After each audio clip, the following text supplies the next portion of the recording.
The price of freedom is death. We're coming to get our check. Black first, my brothers and my sisters. Welcome to the Afro Elite YouTube channel. Y'all make sure y'all lock in because there's a lot to be discussed tonight. We have a lot of footage. We have a lot to go over. So y'all make sure y'all get y'all popcorn, y'all drinks. Y'all be laid back in y'all recliner chair. Y'all relax. Get the whole family. Make sure, if you guys do me a solid, please hit that like button on your way in and hit that share button. I appreciate every single last one of y'all because those pre-likes have been really good, really helping the broadcast. I appreciate every single last one of y'all. And there's much to discuss here. There's a lot to discuss here. So I want as many people in here as possible. There's a lot to discuss, all right? Now, Kamala Harris has been endorsed by Joe Biden, has been endorsed by Hillary Clinton, has been endorsed by AOC, has been endorsed by the Obamas. She's being endorsed by everybody. There's this flood of support where now all of the big donors are returning because they left from Biden. Now they're returning. Now they're saying they want to back Kamala Harris. And now there's this flood of support, except where it matters the most. And that's the Black community. The Black community is where it all matters the most. It doesn't matter what the Obamas think. It doesn't matter what Hillary Clinton thinks. It doesn't matter what Nancy Pelosi thinks. None of those people matter. They don't matter. What matters is what the Black vote thinks. The Black vote determines the swing states. I've been saying it for years. I will stay on that point. That's what the Black vote determines. So they're making this big push to blacken Kamala up. Kamala is she's this pro-Black activist that we just misunderstand, that we're really not telling the story the way the story needs to be told. She's been fighting for Black people and fighting against racism before we were even born. She's known for doing this. All of this stuff that we have said about Kamala has been untrue. Okay, she's the most die-hard grassroots sister you could ever imagine. Okay, that's the image that they're trying to sell Black people on. Now, I've been saying things like, well, ever since she first, stepped into politics, she's been doing this thing where she's kind of Black and Indian and Black and Indian, where in a room full of Black people, like when she's on the Breakfast Club or whatever, she's all like, I'm Black, Black, Black. But then when she's around Indians, oh, she's Indian. When she's around other Asians, now she's Asian. Now she's Indian. So she's been playing this game of bouncing between Black and Indian when it suits her. She's Black when convenient, when she's around other Black people, so she can have Black credentials, so she can have some type of credibility when it comes to the Black community and support that she needs. When it comes to the Black community, all of a sudden she's Black. But then when you get her around Indians, the Black stuff just goes away. Now, all of us here, we're Black folk. We're Black folk. We don't get to take our Blackness off when we are around other demographics of people. When you go to work, when you go to school, when you go out in the public, you're still going to be Black. And that's how you're going to be perceived by everybody in every household, in every environment, in everywhere you go. That's how you're going to be perceived. Not Kamala. She has to claim to be Black, and then she has to go all around the place talking about she's Black. Now, as a Black person, like me and like you all, we don't ever have to claim we're Black. Our Blackness stands out. We don't have to tell people, oh yeah, I know I'm Black. We don't have to, because our Blackness stands out. That's the absolute first thing that anybody will ever notice, is that you are Black. Before they notice kind of what you look like, before they notice even your facial features and everything, they will know, oh, this is a Black person. You cannot hide that even if you really wanted to. You really can't hide that. Unless you get some type of surgery and skin bleaching or whatever. That's the only case, kinda. That kinda doesn't work all the time. We don't get to do that. So I've been pulling up receipts because a lot of people have been all like, no, Kamala Harris is black and you don't understand and you're being unfair and all of this stuff people's talking about Kamala is not right. Okay, so I got this, right? Oh, hold on. My bad. So I got this. This is Kamala Harris talking about, and I've played this before, but this is Indian actress. I forgot her name. Doesn't really matter right now, to be honest. She's in the kitchen cooking with Kamala, and believe me that this is relevant. Believe me, I wouldn't even be showing you this if it wasn't relevant. We got over 100 people in the chat room. You guys already know the deal. Y'all already know what we got to do. Actually, before I play that, let me play this. Copyright disclaimer. Under Section 107 of the Copyright Act 1976, allowance is made for fair use for purposes such as criticism, comment, news reporting, teaching, scholarship, and research. Fair use is a use permitted by copyright statute that might otherwise be infringing. Nonprofit, educational, or personal use tips the balance in favor of fair use. All right. You guys are saying her name is Mindy Cohen? Okay, Mindy Cohen. So here's what I want to know. Okay. Is it respectful to call, like, I should be calling you Senator Harris, right? No, you should not. That's not on my birth certificate. Okay. Call Kamala? Yes, please. Okay, because the Indian in me, I feel like my parents, Just my don't dad call will me- watch this. Just don't call me auntie. Okay. I won't call you auntie. They'll be like, how could you call her by her first name? She's worked so hard. Okay, so what we're going to cook today Okay. is an Indian recipe. Yes. Because Yes. you are Indian. Yes. Okay, and I don't know that everybody knows that, but I find that wherever I go and I see Indian people at the supermarket, on the street, everyone's like, you know, Kamala Harris is Indian, right? It's like our thing we're so excited about to have you running for president. Yeah. So we're both Now, Indian. so as you can see here, the identity politics about her being Indian, she doesn't interrupt her. She doesn't say, well, I'm mixed or my mom's Indian. There's no specification. When Mindy says, oh, you're Indian, it's just straight up yes, yes, yes, yes. And she says yes so many times, a bunch of different times, okay? Yes. But actually, we're both South Indian. Yes. You look like the entire one half of my family. Okay, thank you. You do. I've been telling people You we're do. related already, so Yeah. this is perfect. It's basically true. And so, were you raised eating South Indian food? South Indian food. Lots of rice and yogurt, potato curry, dal, lots of dal. Now, idli. all of this stuff, dal, rice and yogurt, and all of this stuff, that's not what black folk grew up eating. This don't look like a plate I ate when I was a kid. I don't even know what this is. I literally don't know what this is. This looks like some dough, and that I guess that's mashed potatoes, and this is some sauce. I don't know what this is on this plate. This is not something that we ate growing up as Black Americans. We did not eat this. Not in our household. If we went out or whatever the case is, yeah, we might have had something. I don't know what this is. Yes, Italy. That's a deep cut. Okay, so what we're cooking today is two things. One of the South Indian staples is dosa, which is kind of like a sourdough crepe. And then we're going to... Okay, so all of this, she's Indian, and she's Indian. So this is what I had to say about it. I said, they're trying to rebrand Kamala Harris by fabricating her black credentials to win over black voters. That's not going to work. We got the receipts. So I'm all this black, and you got to help her because she's a black woman, and this is a victory for all black people and black.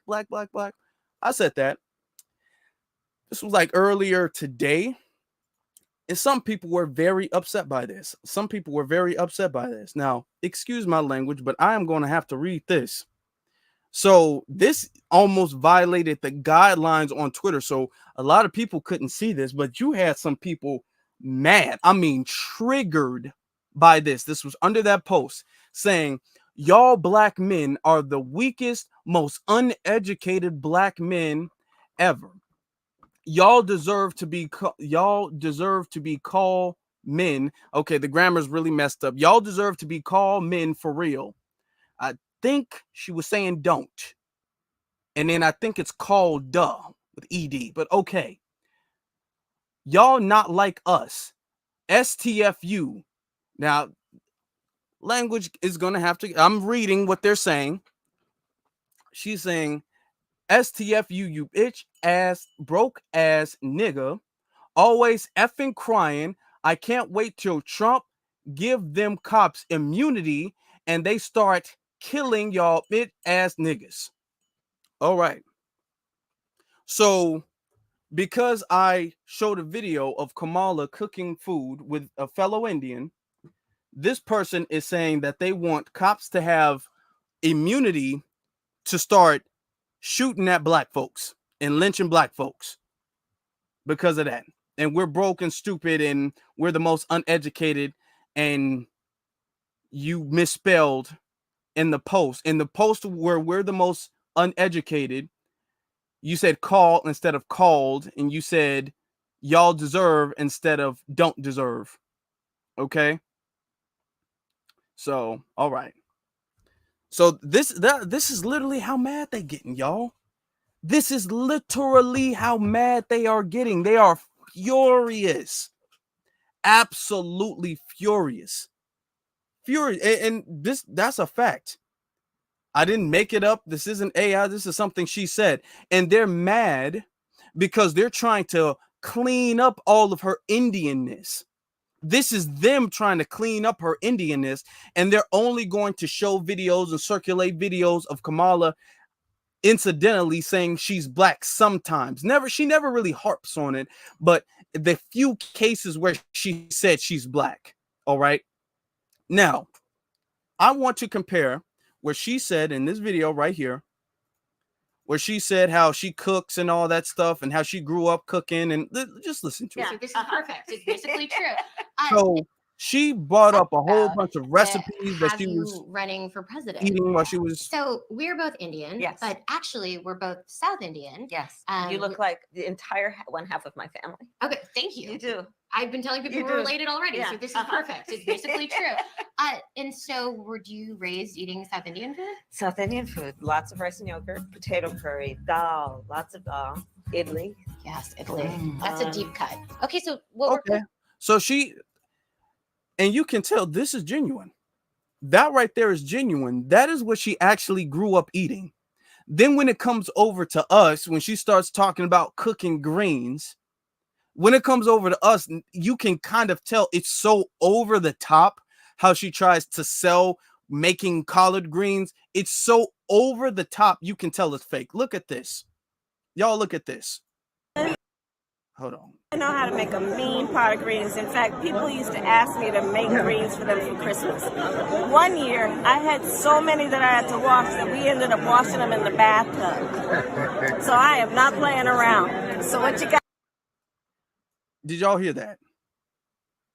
She said all of this stuff about greens and stuff like that. She says, I'm so known for cooking greens during Christmas that I had so many greens, I had to clean the greens. You know, you got to wash your greens. I had to clean my greens in the bathtub. She went in the bathroom, went to her bathtub, and laid the greens out so she could clean the greens in her tub. Right, Marlon? So I know how to make a mean pot of greens. In fact, people used to ask me to make greens for them for Christmas. One year, I had so many that I had to wash that we ended up washing them in the bathtub. So I am not playing around. So what you got? Listen. This is a sign to let you know how non-FBA and how disconnected she is.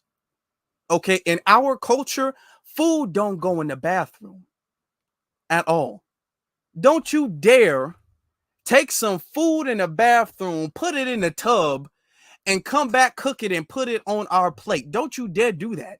We are the most hygienic cleaners. Okay, you see what they be doing in India. I believe she probably cooked food in the bathtub, not no greens. You see how they be sitting on the floor and then spitting in the food and washing their hands, and you see that. Okay, I don't even got to show you that. So I believe she probably might made of some food in the bathtub, not no greens.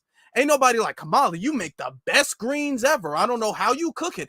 You got to cook so many greens. This is how you know it's so disingenuous, unrealistic. It's so over the top.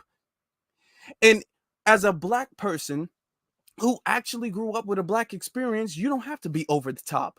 I don't have to be over the top. You got so many greens that your kitchen wasn't enough. You went to your bathroom in the tub to cook the greens.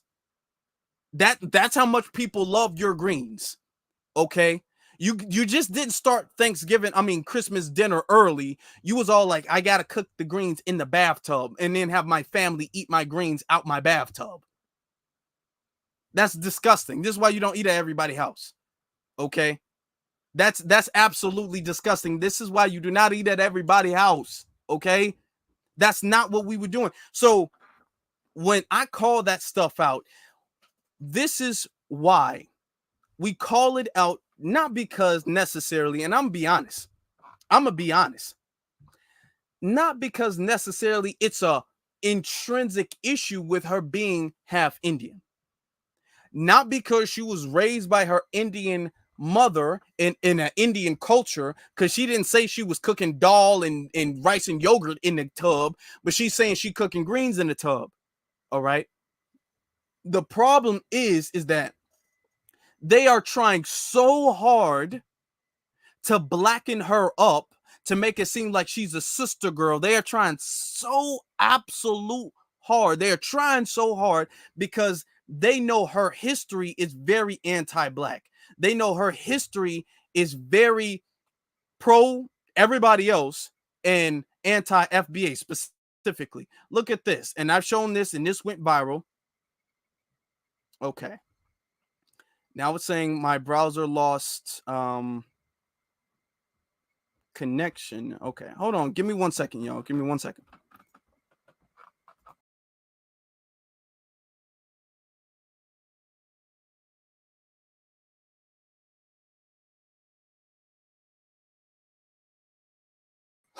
Okay. So this is gonna set us back a little bit, but it's okay. It's okay. But it's all right. Now they just cut my browser off, my audio, but it's all right. We still here. So check this out. This is Kamala Harris, and this is when she was directly asked. And I want you guys to remember this, because this is going to be relevant later. This is going to be very relevant in a little bit. Families, but there's not a particular policy for African Americans that you would explore. But no, if you look at the reality of who will benefit from certain policies, when you take into account that they're not starting at the same place, and they're not starting on equal footing, it will directly benefit Black children, Black families, Black homeowners, because the disparities are so significant. So if we focus on the specific issues that have resulted in the greatest disparities, and we understand that that's part of why we're doing it. Listen, the reality also is this: any policy that will benefit Black people will benefit all of society. Let's be clear about that. Let's really be clear about that. So I'm not going to sit here and say I'm going to do something that's only going to benefit Black people. No, because whatever benefits that Black family will benefit that community and society as a whole, and the country. Right? Okay, that's what she said about that. Now, when you compare it to the very same question in the very same context about illegal aliens, this is what she had to say. On January 20th, 2021, if you are president, what specifically would you do with the thousands of people who try to reach the United States every day and want a better life through asylum? Immediately on January 20th of 2021, I will, first of all, we cannot forget our DACA recipients, and so I'm going to start there. I will immediately, by executive action, reinstate DACA status and DACA protection to those young people. I will further extend protection for deferral of deportation for their parents and for veterans, who we have so many who are undocumented and have served our country and fought for our democracy. I will further extend protection for deferral of deportation for their parents and for veterans, who we have so many who are undocumented and have served our country and fought for our democracy. I will further extend protection for deferral of deportation for their parents and for veterans who we have so many who are undocumented and have served our country and fought for our democracy. I will also immediately put in place a meaningful process for reviewing the cases for asylum. I will release children from cages. I will get rid of the private detention centers. And I will ensure that this microphone that the President of the United States holds in her hand is used in a way that is about reflecting the values of our country. Okay. Now, this is the person that they're saying is for black folk. This is who they're saying is for us. This is our black woman who's for black women, black men, black children, black, the blackest that can be.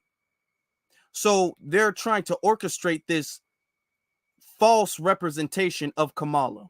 And there's a whole bunch of propaganda, a ton of propaganda about this. We're going to look at this. I'm not sure if we're going to read the whole thing, but we got to check this out. So as everybody knows, and we've done videos about this, there's a whole playlist on Kamala now. I just made a playlist about Kamala.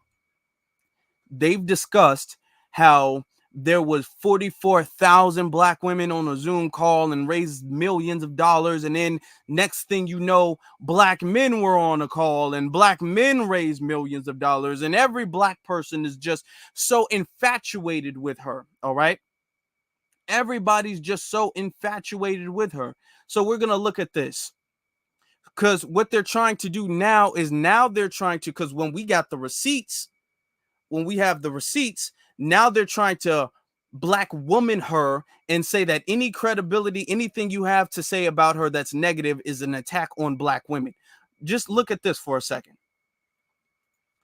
It says, and this is from the Palm Beach Post, it says Vice President Kamala Harris rise to near lock as Democrats Party's presidential nominee has been swift and certain during the past several days, with the passion and enthusiasm behind her drawing parallels to the push of Barack Obama in 2008. But attendance to Harris' ascent is a concern among black Americans. Oh, so this is our concern. This is what they're saying our concern is. It's a concern among black Americans that, as with Obama, racist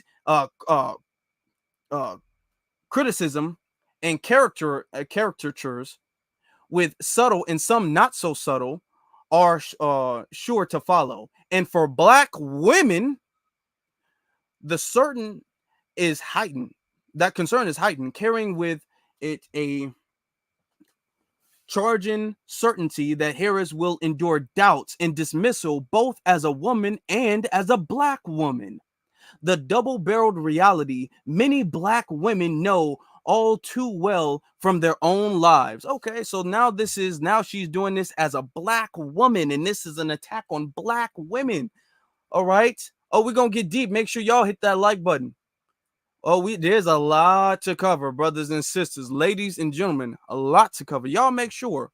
Okay, so this is drawing parallels to Obama, and black women are concerned about the hate that she's going to get. Okay, that's what black Americans are concerned about. That's what they're telling you, what we're concerned about. It goes on to say that many explain why, on the day President Biden abandoned his re-election bid and endorsed Harris, some 44,000, mostly black women. Now, at first they said it was black women. It was 44,000 black women. Now they're saying it's 44,000 mostly black women. Most of them were black, even though they said all of them were black before. But okay, so it's 44,000 mostly black women. The country got on a call and pledged solidarity with Harris. It was the kind of organic, grassroots call that speaks to genuine enthusiasm and support. And it was followed the next day by another mass call support from black men. Notice the key words that they're using: organic and grassroots. Now, where did the word grassroots start to get popularized? We're the ones who bought the word grassroots into the ether. Like, we're the ones who made that a popular word. Okay, we're the ones who've been saying grassroots. And notice that it's so organic that Kamala Harris was able to, in a course of hours, get 44,000 black women on a Zoom call allegedly to pledge their support, and then next have tens of thousands of black men the very next day, when all of the polls were showing that black people didn't really care for her a month ago. That's really organic and grassroots, of course, is what they're saying. Sure. That's what they want you to believe. That's what they want you to believe. Then it's saying, it is black women. All right. So this is where they're going with the black women, and black women are leading the charge. This is what they're saying. It is black women, however, who feel most acute, who most acutely feel a sense of solidarity with the vice president. And it is black women who have promised to have her back. So they're saying, y'all, black women, all of the black women listening, it's you all who've made the promise to have her back. You all made that promise. That's what they're saying.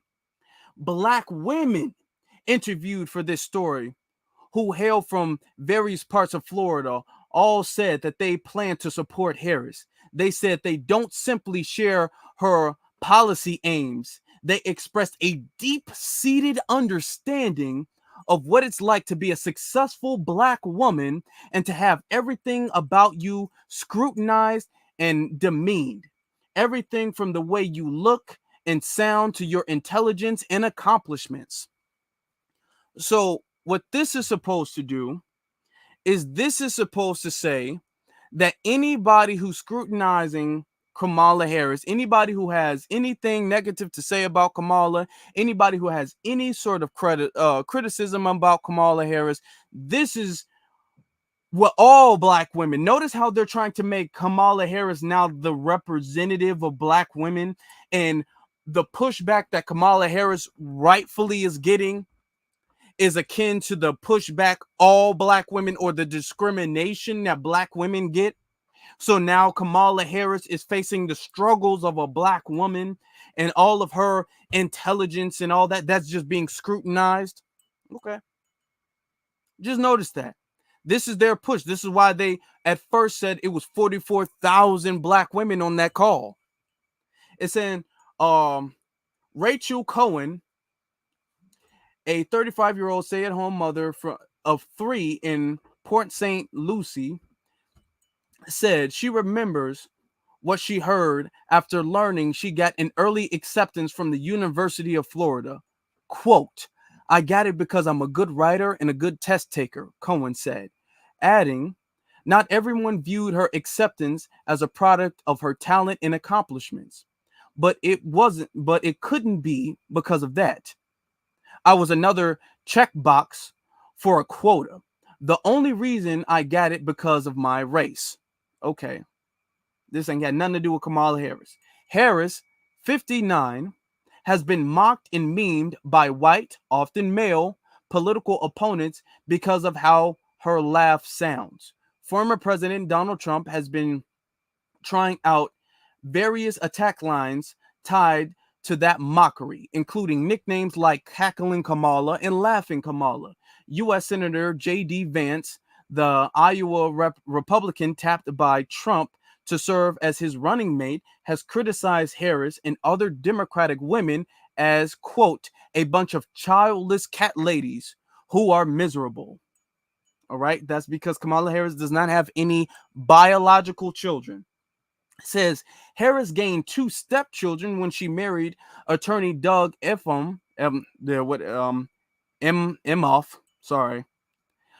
in 2014. The vice president, like an increasing number of professional women in the United States, married later in life and have no biological children. Okay. All right. Anyway, hold on. Because that ad just popped up. It says, in endorsing Harris, so this is Jennifer Anderson, who's a white woman, mentioned Harris' childless cat lady, Dig, posting on social media account that she is, quote, she truly can't believe this is coming from a potential VP of the United States. Anderson has detailed her own fertility struggles and pushed back against the notion that a woman isn't truly successful in life unless she becomes a mother. All right, here we go. Vince lobbied another attack at Harris in a recent campaign speech, questioning if she is sufficiently, quote, grateful to be a citizen of the United States. Critics saw the comment as an attempt to racially, quote, otherize the California-born Harris, whose father is from Jamaica and whose mother is from or was from India.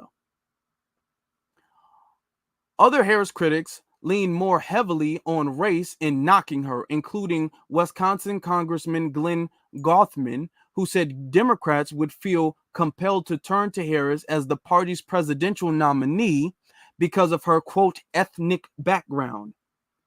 Some of Gothman's Republican colleagues in the U.S. House of Representatives have called Harris a, quote, DEI candidate, insinuating that the vice president's success is all tied to an embrace of diversity, equity, and inclusion, which they criticize as a pathway to reverse discrimination against white people. All right. You know, normally I don't really go for the DEI stuff, but in this case, considering the fact that Biden only did pick her because he needed a black woman, and he said he was specifically looking for a black woman so he can get the black women vote, in which he did, the case actually can be made that Kamala Harris is a DEI hire, to be very honest with you. The case actually, there's a strong case that can be made about that. But all right.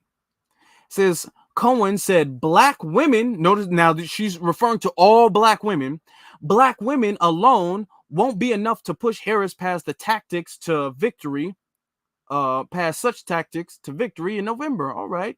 So black women alone can't do it. Hold on, let me mute my phone. I always forget this. Saying, quote, my concern is white women, Cohen said. White women allowed Hillary Clinton to lose. Black women are going to do what we're going to do. This is going to come down to white women. Okay. Notice she's not saying nothing about black men. She's saying this is about black women and white women. This is a feminist thing. This is about black women and white women. She's not saying nothing about no black men. Okay. And then this is, and we'll have to see what Hispanic voters are going to do. So black women, white women, and Hispanic voters. Ain't no black men in the picture. All right. Saying Harris is making a strong play for voters of women, leaning into criticisms of former president as the person who appointed 3 Supreme Court justices who struck down Roe v. Wade, scuttling abortion rights for millions of women. The vice president is also taking up childcare, education, and healthcare policies she hopes will resonate with women. As national polls shows her drawing even with a slightly past Trump, Harris has come under increasing attack, not only on the political front, but in personal, sexist, and racist ways. Quote, there seems to be a growing confront of permissibility to not only openly question Vice President Harris' qualifications, DEI hire, but also to flirt with the ugliest tropes about black female sexuality and professional accomplishments, said Shalonda Warren, a 54-year-old West Palm Beach City commission member. The silent calculus that accepts this is a threat to the rights of all women. All right. Notice I'm trying to do this fast because we got a lot to cover, y'all. We got a lot to cover. We got close to 300 people in here. Y'all make sure y'all hit that like button, okay? Because that's going to help. We want as many people in here as possible. We only been in here for a little bit of time. We going to have a full room tonight. So it's saying, surges of voters make Kamala team flourish in Florida GOP. All right. It says black women have say they've heard various versions of this criticism in their own lives. Now, right here is where they're trying to make what Kamala is going through, her justified criticism of her failed vice president career and her being underqualified to serve as president, especially for Black America. They're trying to make it seem like this is what Black women have to go through, and any and all criticism of Kamala Harris is, of course, akin to what Black women go through. Saying Black women say they've heard various versions of this criticism in their own lives, and seeing Harris endure those barbs publicly binds them to her. So Black women, is what they're saying, are binded to Kamala Harris because she's facing criticism. Now, this is a little odd considering when Harris ran 4 years ago and Harris was facing a bunch of criticism, Black women were on board with criticizing Harris. But now that Harris has been endorsed by Joe Biden, now all of the criticism is binding Harris to them. That's what they're saying. Now, look at this quote. It's like our humanity and our worth is being challenged. It's like our humanity and our worth is being challenged. Now, she's saying this as Black women. So Black women's humanity and their worth as women is being challenged because Kamala Harris is facing criticism. That's what they're trying to tell you. Said Robin Rashad, a 58-year-old local historian in Pensacola, noting the incredulity, the box where the vice president critics want her to remain. How dare she rise? You should stay in this lane that we've assigned for you. It says, Rashad said, she's glad. So far, Harris has kept her campaign script and has not responded to the racist and sexist pokes. Quote, I appreciate that this sister isn't doing tit for tat, Rashad said. Ain't nobody got time for that. If you do that, you're taking your eyes off the proverbial prize, which they're saying is the White House. It says Victoria Jones, a 39-year-old. Okay, so this is the youngest out of everybody, a 39-year-old Cocoa resident who is the founder, president, and chief executive officer of the Space Coast Black Chamber of Commerce, said she's not worried Harris can't take the heat. Quote, to worry is like inviting trouble to the party, Jones said. Women, especially Black women, have carried this country for hundreds of years. No, women, especially Black women, have carried this country for hundreds of years. So Black men where's Black men been? And notice how she said women as if all women, especially Black women. So notice this feminist talk that they're trying to tie to our sisters. Women, especially Black women, have carried this country for hundreds of years. You ain't heard nothing about Black men since they said that Black men joined the Zoom call. Heard a lot about women, Hispanic women, white women even. Ain't heard nothing about no Black men. That's what they're trying to do, the gender divide thing. It says, we're the true hidden figures behind many great things, but do not receive the credit for it. We've often had to deal with sexism along with racism. As a Black woman involved in politics and economic development, I've experienced my share of both.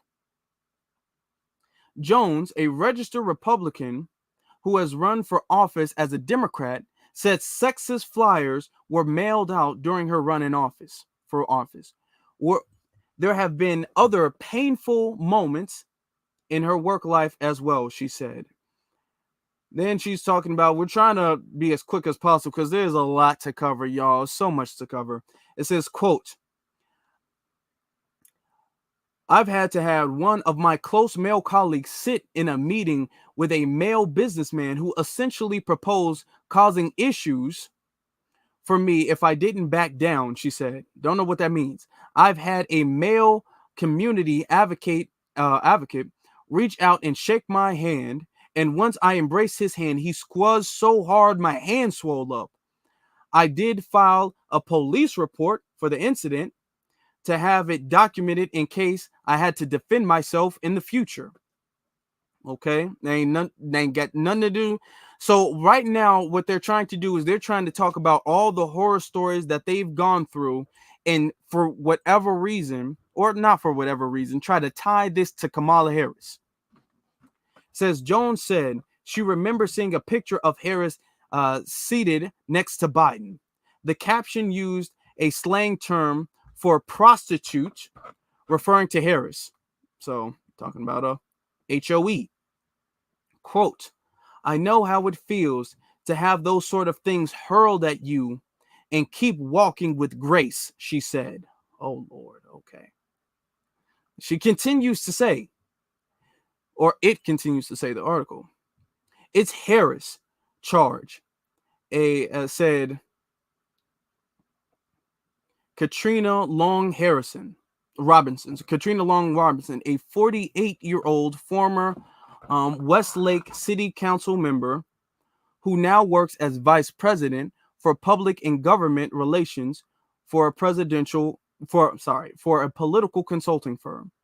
Quote, as a mother of a black daughter, a former educator of young black and brown students, a person who works in black and brown communities, so now they got to include the brown too, I know the transformative power that representation and role models have, Long Robinson said. Vice President Harris' very existence in such a significant role provides a powerful role model for young black women, demonstrating that their voices and experience matter in national leadership. So, y'all, listen,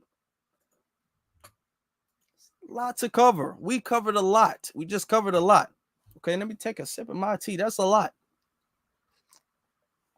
We still got a lot more to go. Before we do that, I want to acknowledge our sister, Stephanie. Thank you, Stephanie. Appreciate you. I grew up washing greens in the kitchen sink, not the bathtub. Yuck. Yeah, that's nasty. That's disgusting.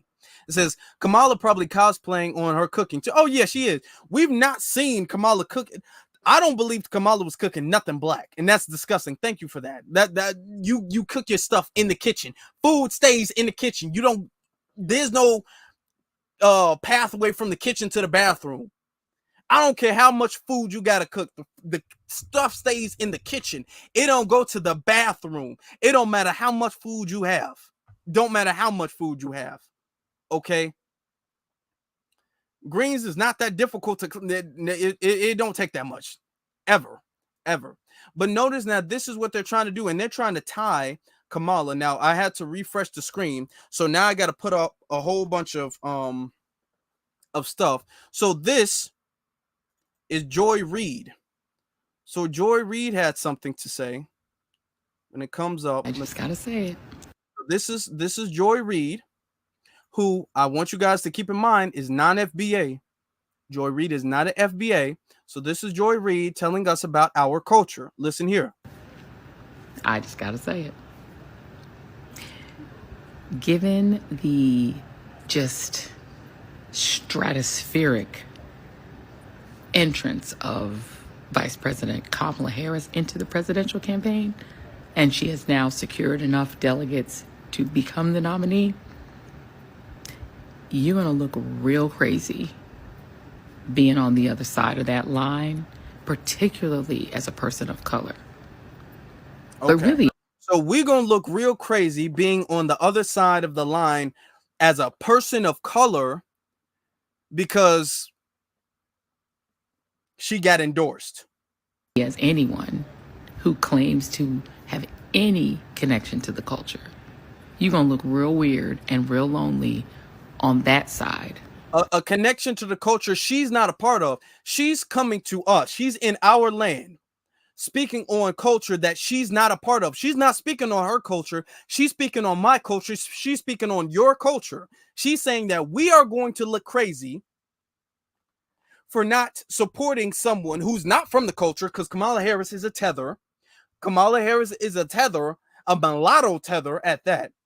And then this tether is going to tell us that if we don't support another tether, we're going to look crazy on our culture. This is what she's telling us as a person of color. The door needs to close behind Amber. And she looked crazy over there. But shut the door behind her. You really are going to look crazy being on that side, given the cultural phenomenon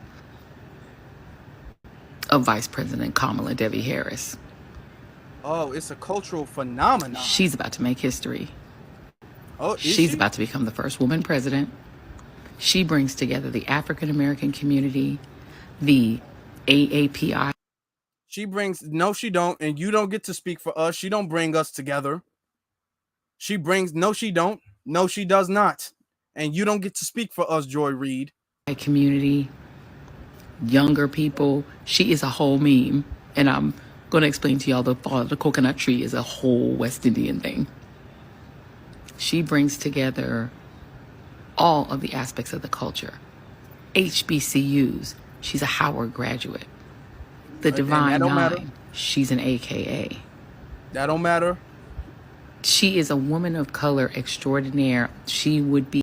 And now she brings together all of, listen to what she said. She brings together all of the aspects of the culture. She went to an HBCU. She's an AKA. And then she stops. She stops right there, being at a fraternity, going to an HBCU. That's it. That's it. That's the only thing she brings up. The first, person from HBCU, regular real world, to be president of the United States, in addition to being the first woman president, in addition to being the first black woman president, in addition to being the first AAPI president. She's bringing it. She's an AAPI or she's a black woman. Come on, y'all can't be saying both. Y'all want to have it both ways. You can't eat your cake and have it too. It ain't gonna work that way. All. And very importantly, she will be the first woman president after the fall of Roe v. Wade. A woman who brings women back to power after having our power stripped from us by 6 far right wingers on the Supreme Court, including one woman who turned on us. Baby, this is a cultural moment. Don't be on the wrong side of history. Don't find yourself on that lonely side, because you're going to look real crazy over there with Kid Rock. So she's telling us we're going to look real crazy. Y'all hear this? Now, I want you guys to see. This is what she's doing. And then you have a bunch of people. Now, everybody who's criticizing her, because she's actually faced a lot of criticism. You'd be surprised. I'm going to show you some of the criticism. She's facing a lot of criticism, a ton of criticism. And every single time she faces criticism, now it's the whole, we're not on the right side of history and we got to protect Kamala and protect a black woman and all of this stuff. Look at this. Now, this is, to my surprise, this comes from Amanda Seales.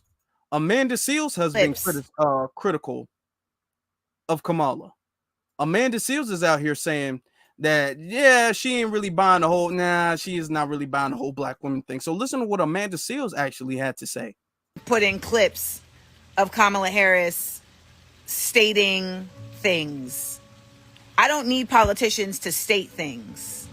I need politicians to do things.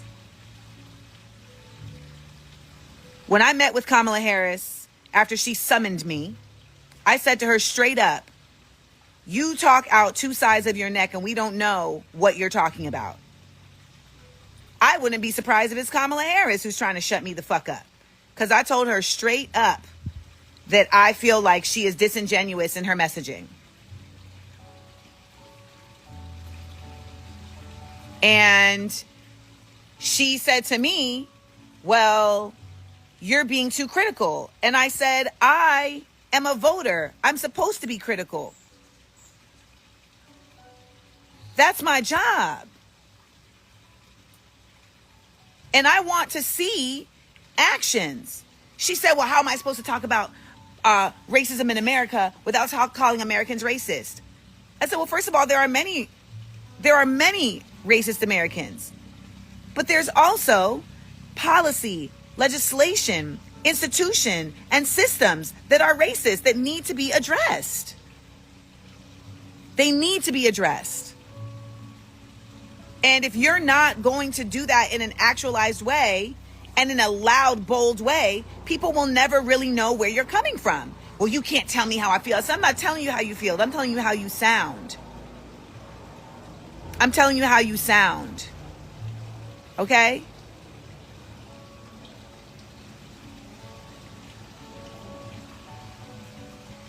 We got 300 people in the room, y'all. The truth is that you should always question your source and what are their intentions.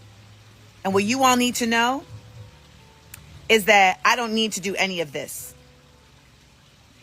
I don't need to talk about any of this. Okay. So that was Amanda Seales, which a lot of people were surprised. A lot of people thought Amanda Seales was going to be all like, oh my God, Kamala Harris is a black woman and we love her so much. And every single all black women have to stand behind her and support her and everything she does. And I'm going to be honest, she was right. Kamala Harris is deliberately vague. You don't know her stance besides abortion on nothing. And she deliberately keeps it that way, especially on racism. She don't say nothing about what she's going to do. So after that, like I said, every single person who criticizes Kamala on anything at all is automatically attacked. Now look at this. Look at this, y'all. Imagine getting on Beyonce's internet bragging about how you told Kamala Harris she was talking out of both sides of her neck while simultaneously talking out of both sides of yours. Why would you, as somebody who brags about how well-read they are, use your platform to get on here and create dissension? Kamala Harris isn't your favorite pick for president. That's fine. That belongs to you. But when you know that what she's running against is Project 2025, when you know what she's running against is Okay. So, and this is the whole thing again with Project 2025. When you know what she's running against is Project 2025, she's not running against Project 2025. This is the lie that's been sent from the top. The lie of Project 2025 has been sent from the top. They've been saying, oh, you got to make sure you address Project 2025. And we've debunked that time and time and time again. There is no Project 2025. Nobody, the person who founded Project 2025 isn't even talking about Project 2025 anymore. There is no Project 2025. Okay? The person who founded the Heritage Foundation, which developed the Project 2025 as a lobbying plan for the Trump campaign, after Trump said, yeah, I ain't with that, has stopped talking about it. That's Kevin Roberts.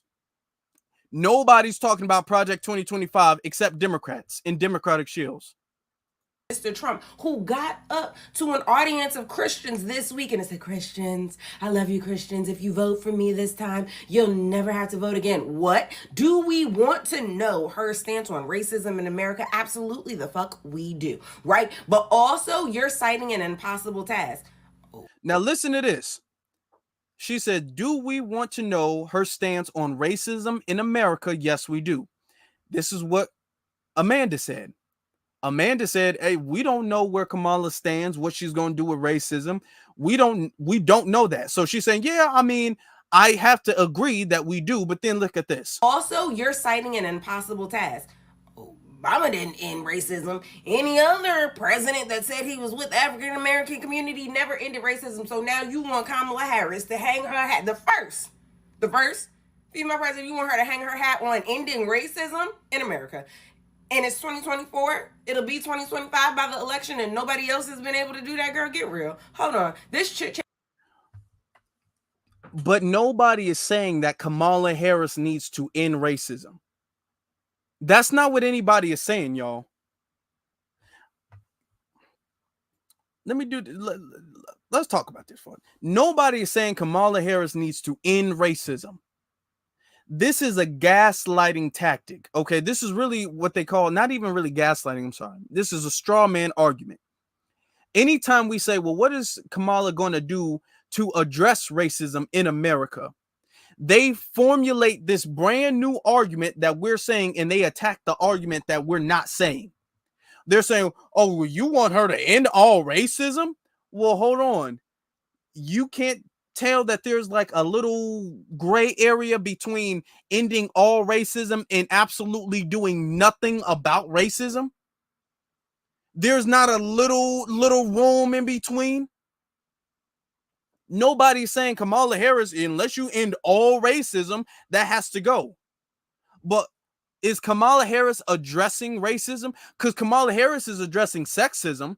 Is Kamala Harris expected to end all sexism? No, but Kamala Harris is addressing sexism. So you don't have to end the concept of racism in order to speak on it, but she's not speaking on it. So nobody knows her stance. And everybody's trying to make her seem like she's this pro-black anti-racism activist, and she's not saying that. And when Amanda said, she asked her, okay, well, what is your stance on racism? Kamala Harris is deliberately being vague because she doesn't want to run off her white supporters. So she doesn't want to speak on racism. She wants her flunkies get to speak on racism on her behalf. This is what I'm trying to tell you guys.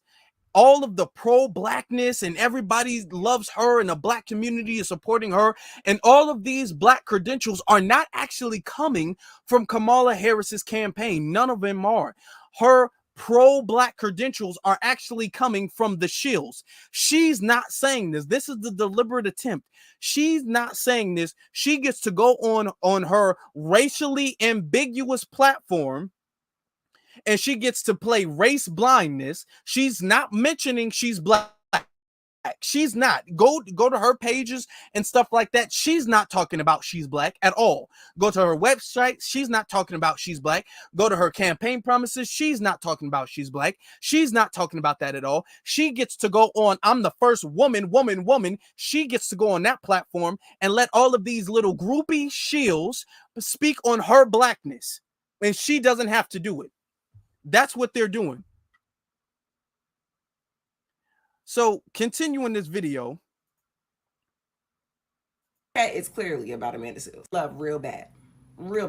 To know Kamala Harris's stance on racism in America, on the obvious erasure of black people in America, be it through cop unalivings or through literature that is being removed from the schools, right? I would love to know what she's going to do about cost of living increase and the obvious shrinkflation. You can't look me in my icicles, tell me, oh, inflation isn't happening, while simultaneously taking down everything an ounce in size but keeping it the same price. We don't have no money. I would love to know her stance on rent control. We can't afford rent. We can't afford to buy no house. And I just told you we can't afford to put the food in the house. Hello, big red truck. But again, now she literally just gave you all of these points that nobody knows where Kamala stands on that.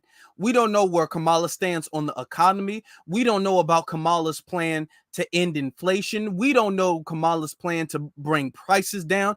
We don't know Kamala's plan about this out of control rent crisis that America is going through. We don't know about none of that stuff. These are legitimate concerns that we would want the potential president to have a clear stance on.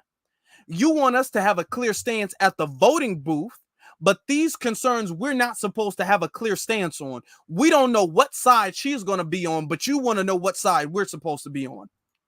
When what she's running against is me losing my autonomy, me losing being legal, okay? Taking us back years, right? The racism you want to end, Trump and them going to take us right back to it. So Trump and them is going to take us right back to the racism we want to end. What does that mean? What racism is Trump going to ensue that is not currently going on, that has not currently been going on? Can somebody please explain that to me? What racism is going to happen if Trump gets in office the second time, because they were saying that same line the first time. Oh my God, y'all have no idea the type of racism y'all gonna deal with if Trump gets in office. And then when Trump got in office, oh well, not this time. I'm talking about next time. Next time Trump gets in office, it's gonna be a whole ton of racism. Is what they're trying to tell you. Yes, I want to know her stance on all them things that I just mentioned, but I just need her to get to the White House. I need anybody but Trump to get to the White House. And again, why would you, Miss, I've got my degree in African American studies. I'm for my people. Why would you get up on the internet and be against the people that you said you was for? That's what I would like to know. So now being against Kamala is being against black people that you said you supported. That's what being against Kamala. That's what being against Kamala means. Being against black people. Let me acknowledge, shout out to FBA Queen for the $20 super sticker. Thank you so very much. I appreciate you. Thank you so tremendously. Thank you. Notice that their defense squad, that don't make a lot of sense. She didn't make a lot of sense with that. Yeah, I agree. But still, why would you say that? It was really, I fully agree. All of your points were valid, but still, why would you say that? Still, why would you say that? Every single person who criticizes Kamala's black credentials, what she's going to do about racism, what she's going to do about white supremacy, all of those people, they get backlash. So even younger folks, this is Swae Lee. Swae Lee, the rapper, has something to say about Kamala. Okay. A couple of things. These are some tweets of his saying, the money we sent away, every American citizen could have got a minimal 200 grand. Think about that. But I guess we don't need that. Y'all standing for Kamala. My black people. Now he's FBA. She's not. My black people. She don't do nothing but sign off on these things against y'all, us. Voting against or voting just because you think she's black is not going to end in your favor. Hey, shout out to our brother Swae Lee, because that's not the only thing he said. He was going off. Swae Lee was going off. Swae Lee also had to say, hold on. He also said this: I pay over millions in taxes every year. This man sent a whole, he sent to a whole nother country. Those little dollars that come off your check, they give away. Think about that as, hey, is he wrong? Hey, I agree. So a lot of people, despite what y'all thinking, they make it seem like every black person is on this bandwagon. There's no, every black person ain't on that bandwagon. And when black people call it out, then they have their attack dogs saying something. Look at this. Look at this. Here comes Roland Martin. And I swear I want to do the stuttering accent thing. I wish I could. I really do wish I could. I can't do it. I can do a lot of accents, but I can't do Roland's. I just can't do Roland's. I can't do it like, how Tariq be doing it. I can't do it. I'm trying. I'm trying to get better at it. It's going to come one of these days. But this is Roland saying, listen, at Swae Lee, if you want to support Trump, just say that. But what's not going to happen is you lying, all caps, lying. I've covered this from day one. You need to, all caps, listen to Hip Hop Prez. He is a 3-time HBCU president. Uh-oh. He has the facts on this lie you posted. You keep lying, we gonna call you out. All right. So we gonna call Swae Lee out for lying about all of the money that was sent to other groups of people. So he's gonna call Swae Lee out. Swae Lee. Now I gotta search up all this stuff because when I refreshed the page, all of this stuff went off. So this one has something to say about Swae Lee too. We're back here again. So let me preface what I'm about to say with this disclaimer. As an individual, you have a right to say whatever it is that you say and have an opinion on it. That doesn't mean you are not free from consequences or challenges. You have a right to sound as stupid as you want to be. So why do I say that? And notice that. Notice how condescending the Democratic shills are. Notice how you can sound so stupid. You sound like an idiot. You sound dumb. Notice how they talk to black folk. Notice you can sound how stupid. Now, this is an old woman or older woman. Swae Lee is a young man. This could have been a perfect time to say, hey, Swae, you're misinformed. You might have been given some wrong information. Let me educate you, young brother. Let me tell you what the truth is. Let me tell you what the reality is. Let me bring you on my platform and we can have a conversation and I can educate you on the reality of the situation. Notice that she doesn't do that. Notice that Roland doesn't do that. Notice this is always you a dumb liar. Yo dumb ass lies, and you can be stupid and an idiot, but what you ain't gonna do is you ain't gonna lie on the internet. Notice it's all of that. I'm a pro-black person and I just want to correct you in a respectful manner. Notice all of the disrespect is coming from Kamala Harris's defense. Any polite criticism, like, man, I don't know. Notice this disrespectful vitriol and disdain is coming from the intelligent side that is advocating for Kamala Harris.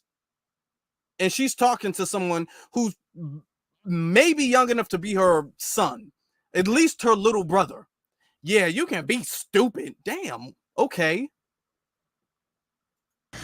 Entertainers have a right to comment on politics, and as long as I can remember, entertainers have been involved in politics in this country, especially black entertainers. Now, let me just say this. We don't have many Harry Belafontes and Lena Hornes in 2024. Unfortunately, we have people like Sexy Red, and now we got somebody like Swae Lee. I don't know this person, don't know a single song. But apparently Swae Lee wants you to not vote for Kamala Harris because she's black, or we think she's black. And see, that's a gaslighting tactic. Or that's a straw man argument. I keep saying gaslighting. That's a straw man argument. Let's look back and let's see exactly what Swae Lee said. Okay, because they're trying to twist what he set up. What Swae Lee said is he's referring to us, voting just because you think she's black is not going to end in your favor. So what he's saying is just because people believe she's black doesn't mean we should vote for her. That's what he's saying. He's not saying I'm not voting because she's not black. That's not what he said. Their whole argument is, well, she's black, so we should vote because she's black. His thing is, you think she's black, but that don't mean you should vote for her. So notice the deceitful little tactics that they're trying to do. Swae Lee has 3.7 million followers on TikTok, 12.1 million followers on Instagram, and 905 followers on Twitter. So he has influence of some sort. But what 31-year-old Swae Lee lacks is the good sense that God gave him. Sir, do you see that? Do y'all see that? He lacks the good sense that God gave him. What type? Okay. All of these personal attacks. He's not saying nothing to y'all. Notice there's no educating or anything like that. It's all this, I hate you. You're dumb, and you're stupid, and you lack sense. God, whoa. Notice how mad and triggered these old folks get. Are not equipped to have the conversation that is being had by millions of people who are going beyond Kamala Harris's skin color. The fact that you are struggling between the differences of race, ethnicity, and nationality at this moment tells me you are not equipped to have a conversation about politics. I say this to say, To the people who are registered to vote, who are getting registered to vote, who are picking the politician to represent them, whether it's in Congress with the 435 seats up in the House, the 33 seats up in the Senate, or the president. Don't y'all listen to people who don't understand the functions of the three branches of government. Pay attention to the people. And how do you know you don't know if he understands the branches of government? Notice this every single criticism is this condescension. Okay? It's this condescension. So that's one of their tactics. That's one of their tactics. Another one of their tactics is talking about any and all criticism of Kamala Harris is an attack on Black women and Black women's mental health. That's another one of their tactics. So you got these videos floating around. I hate the fact they got to search every single video up. You got these videos floating around. I know you guys have seen I know y'all seen Van Jones. I just know it. I know y'all seen Van It's Jones. the DEI hire part first, and then it's the record. But they can't help themselves but going at the race part of this. Let me just say something here. Please do. This is going to work out badly because they worked very hard to attract Black men into the Republican Party. They worked very hard to attract Latin men into the Republican Party. And they were getting a little bit of momentum there. There were a lot of Black men who were saying, no, the Democrats don't do anything for us, and Biden's weak, and they're starting to look over there at the Republican Party. You start insulting Black women, you're going to see something you haven't seen before. Okay, who's insulting Black women? Now, this is Van Jones, the crybaby ass Van Jones. Who's insulting Black women? We're talking about Kamala Harris, not a Black woman. And even if, which she's not, she was a Black woman, criticizing Kamala Harris is not an attack on Black women. That's not an attack on Black women. Black men are not going to put up with that. I want to send a warning, as clear as I can. I was on a phone call with 20,000 Black men. The word I doubt that. I do. He was on a phone call with 20,000 Black men. Y'all be pulling these crazy ass numbers up, don't they? Is it just me? Hold on, y'all. Is it me? Or do all of these unverified numbers, they just be pulling up tens of thousands of people that they just have all of this access to? They don't have tens of thousands of like views and stuff like that on their YouTube channel or their platforms or on social. They don't have that much engagement to where you could actually reasonably think that they could pull this stuff off. None of this stuff is personal. I want you guys to really understand that all of these tens of thousands of Black men and Black women who are supporting her, all of this is virtual. I ain't seen a single room where there's not even tens of thousands, not even 1,000, hundreds. I've not yet seen a room of hundreds of Black people, men and women included, in support of Kamala Harris yet. Just something that you should think about. All of the support she's getting is all virtual. Ain't nobody in person. He was on a call with tens of thousands of Black men. Really? Really? You were? Okay. All right. When did this happen? He just kind of said that and went by. When Vanessa Jones, when were you on a call with tens of thousands of Black men specific? When did this happen? What? Notice none of the Black men, nobody is saying that they've spoken to Van Jones. Just notice that. Nobody is saying that they spoke to Van Jones. just anybody can be all like, yeah, I was on the call yesterday. I was on the call. It was like what 200,000-300,000 people on the call. Oh, okay. We just believe that. That makes sense. Okay. But he says that so he can make his point, and this is his point.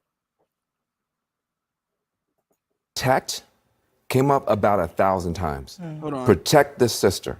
Protect this sister. We're going to protect her. Protect this sister. Protect this sister. Came up about 1,000 times, he said. Protect her from what? Protect her. You're about to see something you haven't seen before. Look, people messed around with Hillary Clinton and said a bunch of mean stuff to her. Black men set that out. We won't set this out. So protect her from people saying a bunch of quote unquote mean things to her. Protect her from people saying a bunch of quote unquote mean things to her. Okay. Before we play the next clip, because that's not it. That's not it. And we got more to cover, y'all. Y'all make sure y'all get locked in. We got about a little over 350. We can get about 400 people in a few minutes because we saved the best stuff for last. We did. We really did. So y'all make sure y'all hit that like button. Share this on your Facebook, your Instagram, your Twitter, your Snapchat, your mama, all of them. All right. Let me get to some of the super chats. This is from Presidential Mike says, they act like abortions mean more than the economy, reparations, and the border in World War III. Thank you. Thank you very much. 2 months ago, everybody was saying, all of the polls, all of the data was saying the economy was the biggest issue. Now nobody, just noticed this, because Kamala doesn't really have a strong stance on the economy. She doesn't really have an active plan on the economy. Kamala's not talking about the economy. All of this stuff is now abortion. From the economy to illegal immigration to ending World War III to inflation, all of that stuff took a backseat to now abortion. Now that Kamala Harris is being endorsed as the next political candidate for president, now abortion leapfrogged as the biggest issue. Now it's the biggest issue, is what she's saying, is what they're trying to sell us. All right. Another one, LVZ, no buck dancing allowed talk. I like that name. No buck dancing allowed says, crying Negro network. This dude is always crying and weeping and moaning. That's why I don't believe black men don't like to talk to sissy black men. Black men don't like to talk to weak crybaby ass black men. I don't think he would be on the phone with those many black men. He clearly, you can tell he's not around a lot of masculinity. So that's what clearly masculinity is not like a place you find Van Jones too often. You really don't find a room full of masculine men in a room in Van Jones. You don't find Van Jones mixing in that environment too often, where there's actually masculinity and there's not a lot of sissy boys crying about stuff. You're happy, you cry. You're sad, you cry. You're upset, you don't. You just don't. FBA Queen says another super sticker or super chat says, you're always on point. I try to be. Thank you so very much. This is for the people. Thank you very much. Then LVZ, move my laptop a little.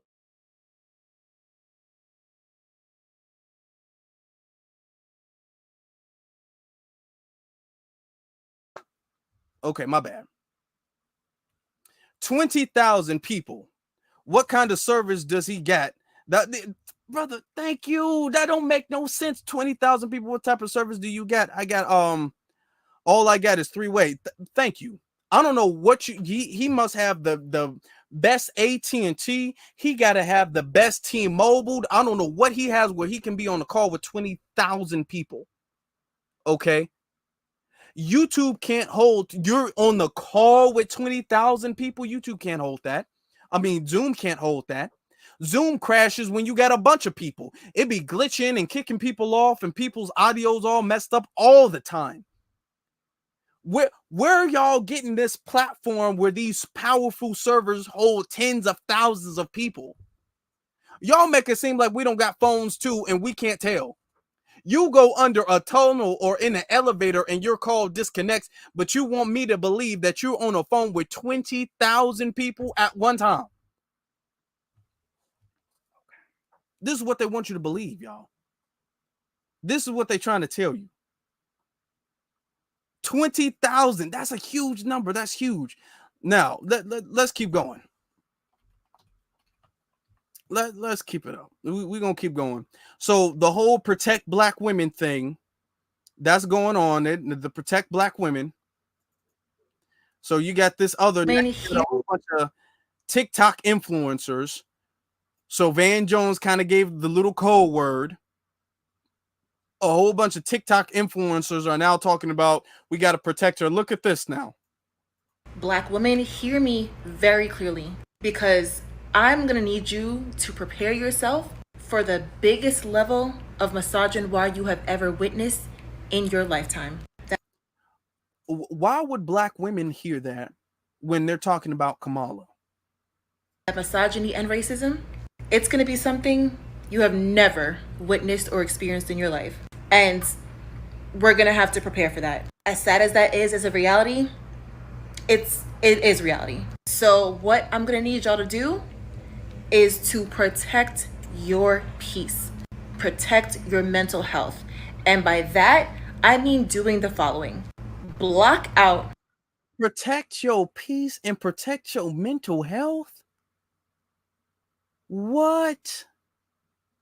Do y'all see how sad this is? Protect your peace and protect your... So now a criticism of Kamala Harris, a black woman, a one individual, is now an attack on the collective mental health of black women in general. It's not just an insult on black women, because they were talking about insult and now protect. We don't want her to be insulted or offended. Now is a literal attack on the mental health of all black women, because Kamala Harris is facing criticism that every single presidential candidate faces. There is not a single presidential candidate since the history of the United States in America who has not faced criticism. Every single presidential election, you will have the presidential candidates be criticized by the opposite party. They're making it seem like all of a sudden all of her criticism is some brand new thing, and you're only doing it because she's this black woman who be cooking collard greens in her bathtub. Lord have mercy. And this is why people aren't really going for the Kamala stuff, because they being too over the top. But we're gonna get into that. Let's finish this. Let's finish this. Following. Block out all that noise. And I mean quite literally block it out. Curate your social media feeds to block that out. Unfollow people who are not good for your mental health. Log off social media.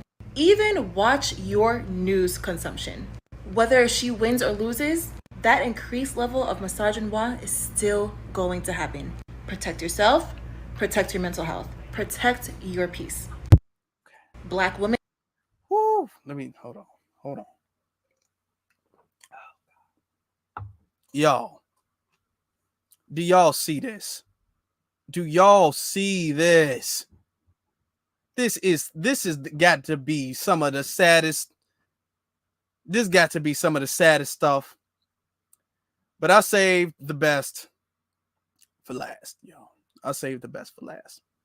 Now, as you guys know, on the For the Culture channel, I've hosted a couple of spaces. And in the spaces, in the spaces, I asked what would be the best choice between Kamala Harris, the Donald Trump, and the couch. I made a poll. Most of the people said the couch. So in this space, I allowed other people to come up. And they gave me the answer between Donald Trump, the couch. Most of the people chose the couch. Some people chose Donald Trump. And we had a community discussion. Everything was respectful and peaceful. for the most part. There were some trolls. Okay. Yeah. And we got them out the paint real quick. It was a really good discussion. It's on the For the Culture channel. Towards the end, there was this dude who comes up and he says that he's going to support Kamala Harris. And I want you to listen to the actual logic, because it's one thing when they're on their little TikTok videos or when they're on their little Instagram stuff and there's not a back and forth. It's a totally different thing when you're in a conversation with people who are well informed of the history of Kamala Harris and well informed of her agenda, well informed of the push for reparations. It's a totally different environment. So this guy comes up, and this is what he's like. This is just the audio. It's taking a little bit of time. How's it going, everybody in the space? So I'm definitely gonna be voting for, as of right now, if we were to vote today, it would be for Kamala Harris, only because if you don't vote for Kamala Harris, then you're not in favor of reparations. Honestly, you're not in favor of a future for Black Americans. I think because she's already laid out a reparations plan. She's already spoke at the Freeman's Bank Forum, which is online for everybody to see. She's already did the work. She's already on the ground. So I don't understand what people are talking about. Like she's been doing the work already. Like people are just either don't know what they're talking about or they just don't understand politics. I don't know. So this would now remember, if you guys have seen earlier in the broadcast, I specifically said, I showed you where Kamala Harris was being asked her stance on reparations, and she dodged the question. And then when the interviewer reiterated the question, she said no. She said she is not going to do anything specific for Black people. She is not going to do that. And I played you that and I said, hey, just remember this. And this is for this moment right here, where he says, if you do not support Kamala Harris, you really don't support reparations. Okay. So we're going to hear what he has to say. This is their logic, right? Okay. So what do you have to say? What do you have to... If you hear a little bit of noise, there's a lot of people in the room. Some people jump off their mic or whatever, but listen. What do you have to say about... some people saying the dude has a lisp. Gotta admit, the dude did have an LGBT flag in his bio. The interview that Kamala Harris did where she was directly asked about reparations and she said no. No, the whole interview, she said she wasn't going to do anything just for Black people, which, why would she? That would make her a Black supremacist, which she's probably not because she's half Indian. So why would she be a Black supremacist? That's silly. So she said she would do something that benefits the whole of society, pretty much, which is the Freeman's Bank, which she already spoke at, again, last year, over a year ago. So she already spoke with Janet Yellen at the Freeman's Bank Forum about reparations. So I don't know why either people haven't seen that or they just don't know. I don't know. But if you're not voting for Kamala, you're gonna vote for Donald Trump. That's silly. I mean, Donald Trump is not gonna give you anything. He's literally trying to stay out of jail. I don't know why people don't see that. He's trying to stay out of prison. Like like this man is definitely trying to stay out of prison. Okay, so let me ask you this. So he said and I let him finish. But he says, now this is where I catch him up. And in my spaces, I'm impartial.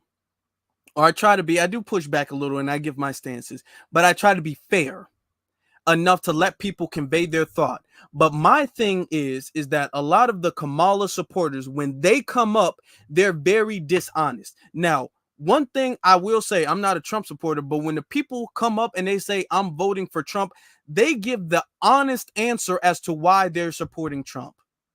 For whatever reason, whether I agree or disagree, at least I know that what they're saying is their honest opinion. That if they say I'm voting for Trump because it is, at least, even if I disagree, and I do, at least I know that they're telling the truth. If somebody says I'm voting for the couch, I know that they're telling the truth. And if they give me their reasons for voting for the couch, I know that they're telling the truth. If somebody comes up and says I'm supporting Kamala Harris, remember, the first thing that he says is if you don't support Kamala Harris, then you don't really support reparations. Okay. So I said, okay, cool. So what about Kamala saying she don't support reparations? Oh, well, she said that because she doesn't want to be a black supremacist. And if you do something only for black folk, that would make you a black supremacist. Well, hold on then. You just said the first thing you said is that you got to support her to support reparations. And then you said that her supporting reparations would make her a black supremacist. You see how that goalpost keeps moving? You see that? Oh, but it's he get worse. He get worse. Before we go, let me give a special shout out to our good sister Angela. She said, thanks, Afro. Thank you very much. A $50 super chat. Thank you so very much. I appreciate your support. It means a lot. It really is helpful. Thank you all so very much. But let's get back to what he was talking about. If you saying that doing something specifically, because we didn't say only, but we just said specific, doing something specifically for black people makes you a black supremacist, then wouldn't doing something specifically for Asians make you an Asian supremacist? Or doing something specifically for illegal immigrants, wouldn't that make you an illegal immigrant supremacist? I mean, the same logic would apply to everybody, right? No, I think so. Yeah, it does. It does. You're right. Now check this out. This is why when I have my moments and everything, I like everybody to kind of pause, because I like to use this back and forth in this exchange on YouTube. Instead of me saying no, that doesn't. All I'm saying is, okay, this is where you made your stance. So this is your opinion and your stance. I'm not going to sit here and combat your stance. I'm just going to give you different scenarios and have you expose yourself. I had him expose himself, and he's moved his agenda multiple times. He's moved his standard multiple times, because you said, okay, if doing something specifically that only benefits that group, any legislation that only benefits that group, as crazy as it is, makes you a supremacist. I said, and I didn't say no, it doesn't. I said, okay, fine. But by that logic, if we're going to go with that logic, which is insane, that is crazy, that's asinine, but I said, fine. By that logic, if she does anything for anybody else, that would make her a supremacist to those groups of people, right? So then this is what he has to say. Right, and I don't think that we have done anything specifically for Asians, specifically for immigrants, specifically for these people that hasn't benefited all of us. Honestly, I don't think you don't think we've done anything specifically for immigrants, illegal immigrants? Well, okay, so see, I got him on that. See, this is why I be getting on the whole Democratic shields, because they come in the room dishonest. Because I'm like, okay, she hasn't done anything specifically for them that hasn't benefited everybody else. So I said, oh, so you don't think they haven't done anything specifically for the illegals? Well, okay, he admits it because that's not his true standard. His standard is whatever helps Kamala look good at the time. See, he admits it. Now he's pivoting to a whole nother argument. He said, well, because I got him. You said that. So I'm asking you about your stance, and now you got to move your stance because you expected me to attack it. I'm not attacking it. I'm questioning it. Immigrants, illegal immigrants? Well, okay, so if that is the case, you cannot blame that on Kamala Harris. Okay? No, I'm just saying, but she doesn't disagree. The principle of what I'm saying, let me clarify, is that she doesn't disagree with that. Disagree with immigration? I don't disagree No, with she doesn't disagree with doing things specifically, because I posted a video that went viral, juxtaposed her saying that she will not do anything specifically for black people. She already has. She already has. But hold on. And then when she's asked, she already has. She already has. But earlier he said if she did, that would make her a black supremacist. And then I said she hasn't done anything for black people. And then he says she already has. See the lying that they do. And this is something that they get on TikTok, they get on YouTube, they get on Twitter, and they can lie, but they don't want to be in a conversation where another well-informed person is challenging and scrutinizing their stances because it falls apart. It's about doing stuff specifically for what they call asylum seekers. She gave a plethora of things that she was going to do specifically for them. So my question is, by your standard of doing something specifically for somebody makes you a supremacist, Kamala Harris would be an illegal immigrant supremacist. I think that what I'm saying is, I know that what I'm saying is that, yes, if you do something specifically that's going to benefit black people and nobody else, like, yeah, that's not even black supremacy. That's just unfairness. And obviously I she mean, follows the rule of law. unfair is So he says reparations is unfair. So then let me watch this.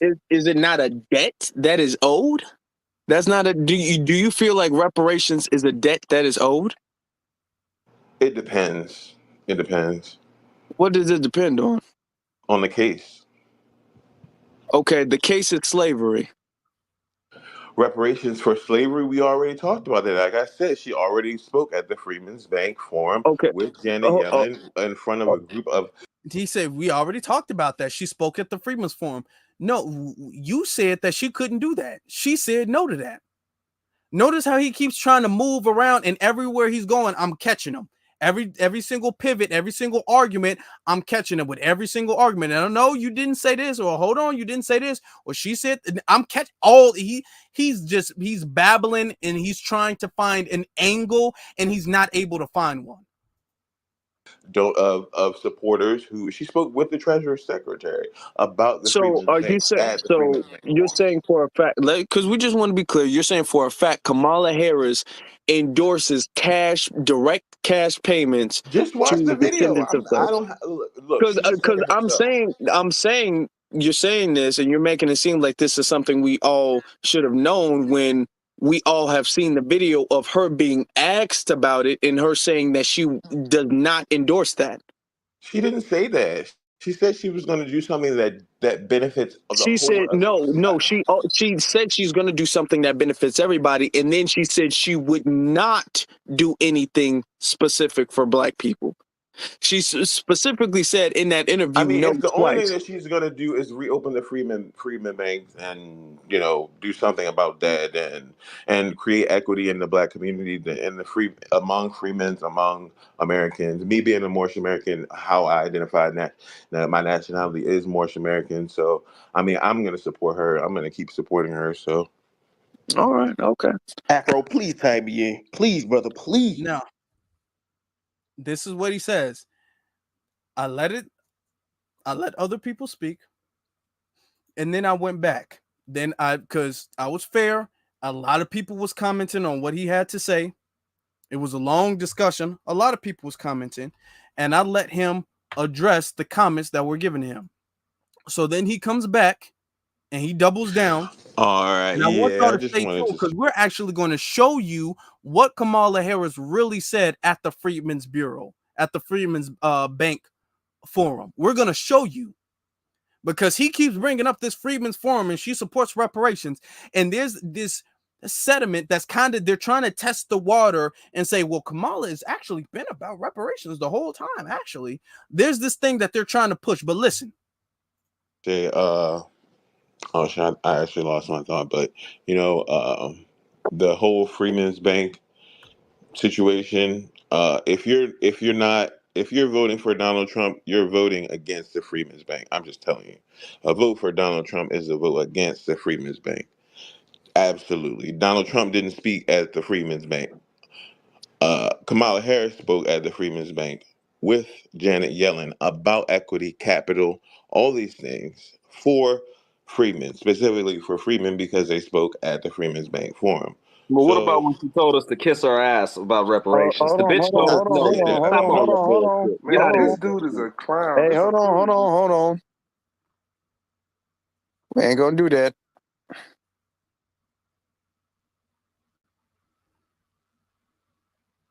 You get to finish.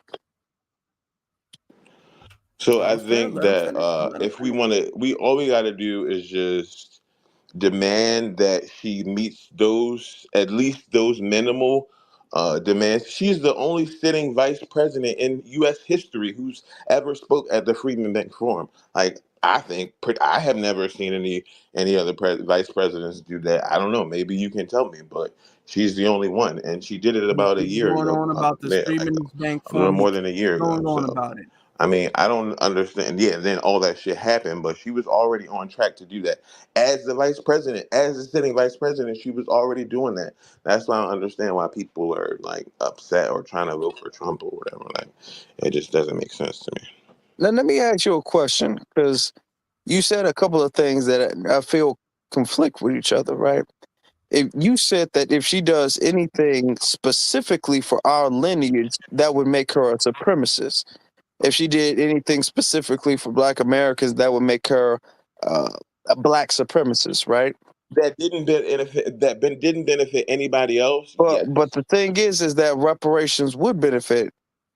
Right, and that's what she said. That's what she said. That's what I'm So saying. so She why said that why do you think it'll when she was benefit asked if she everybody. was going to do something that's going to specifically benefit us that didn't specifically benefit everybody else, that would make her a supremacist? That, I mean, that's never. I've never heard of that logic being done before, because every single politician advocates for specific groups of people and gives them specific legislation and policies and things like that. And no one's ever made the argument that that would make them a supremacist. That's a very extreme statement, don't you think? I think that she may have took the question. Now, when I said other politicians, every other politician does things specifically for a specific group of people, and nobody calls them a supremacist. You can do something for Asians, you're not called an Asian supremacist. You can do something for Hispanics, you are not called a Hispanic supremacist. You can do stuff for illegals, you're not called an illegal supremacist. But when you do something for Black people, it makes you a Black supremacist. So where does that standard come from? And then this is what he has to say about that. In that way, because I mean, why would she do something to say that she's going to do something specifically for black people is going to be like a sort of a supremacist thing. Like I think she from a financial equity background, like she's like you said, her father is an economist, so she's already going to come into this with a financial mindset. She's already going to come into this like, okay, what can we do? How can we get, Now, like, let what me, is the best possible? and I hear you on that, but let me say this then why, when she was asked the same question about illegal immigrants, why didn't she give the same answer?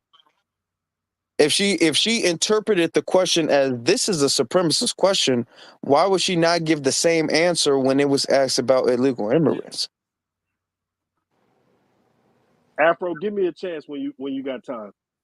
Okay, first of all, illegal immigrants is a whole that's a mess right now. It's a whole mess, and that has nothing to do with Kamala or her policies.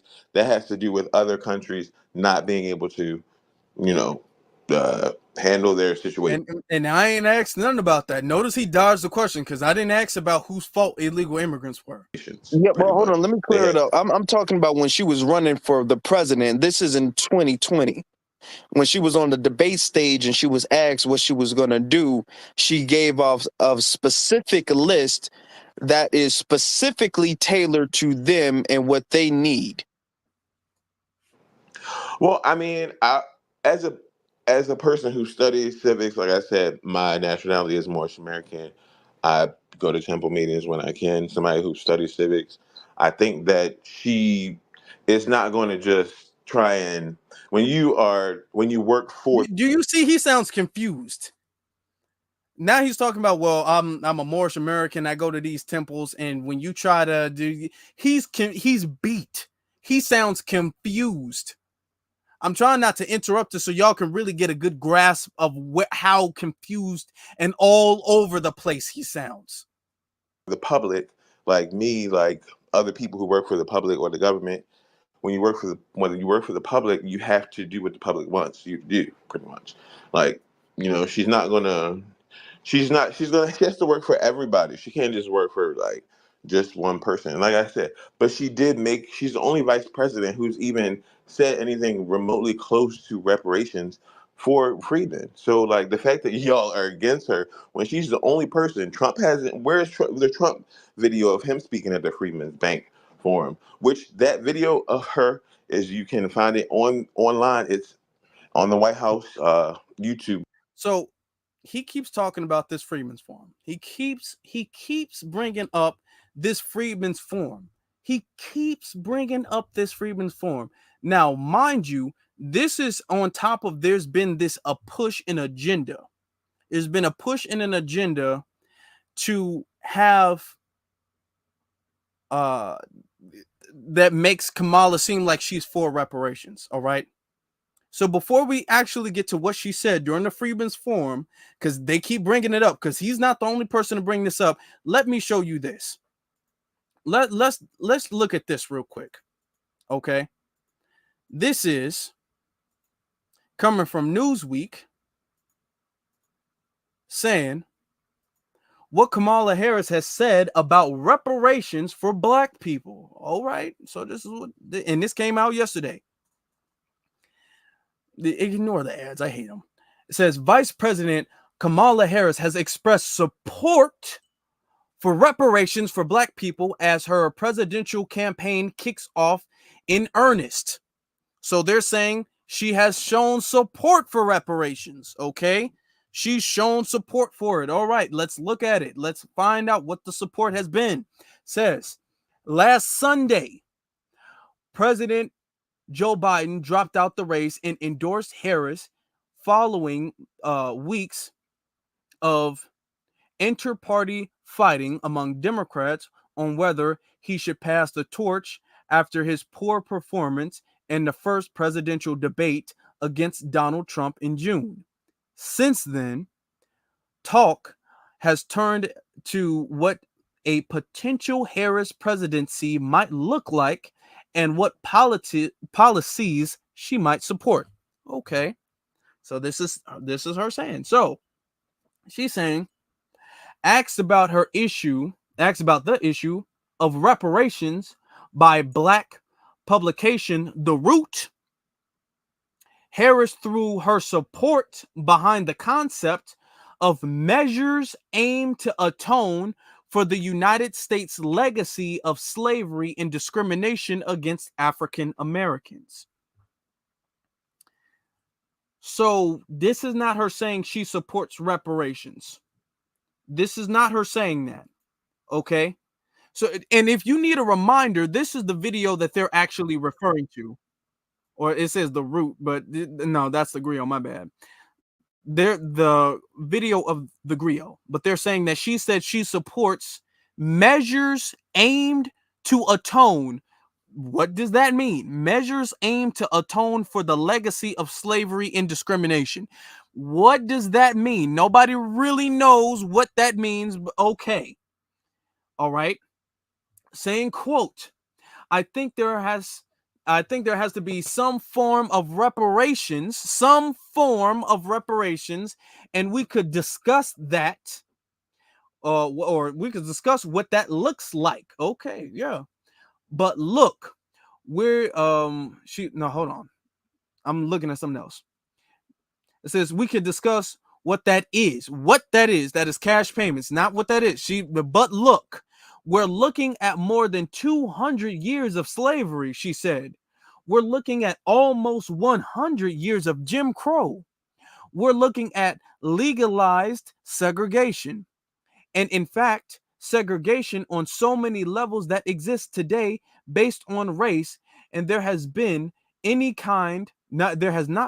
kind of intervention done understanding the harm and the damage that occurred to correct the course. And so we are seeing the effects of all those years play out still today. When pressed further, she agreed that if elected president, she would lead a conversation about what reparations for Black people would look like. She would lead the conversation about what reparations would look like. That's not saying you support cash payment reparations. We've had multiple rallies speaking on what reparations are. We've gone to multiple hearings across the nation speaking on what reparations are. America has been given reparations to other groups of people for hundreds of years. All of these people are acting like they don't know what the word reparations is. They don't know what reparations mean. They've never seen reparations doled out to anybody else before. Let them tell it. Reparations is a new concept. It is completely foreign to them. Let them tell it. She would lead a conversation on what reparations would look like. That's what they're saying. Okay? Then it continues to say, quote, yeah, including things like what we should be doing to take very seriously underdiagnosed and untreated trauma. Okay? Whatever that means. Newsweek contacted representatives for Harris by email outside of normal business hour to comment on this story. Don't know why they even added that. Then it says, Harris has previously expressed support for a proposal to create a commission to study reparations. So all of these commissions and proposals, and the proposal to support a commission to study the concept of what reparations would look like, all of this word salad, and this is them saying that she supported reparations.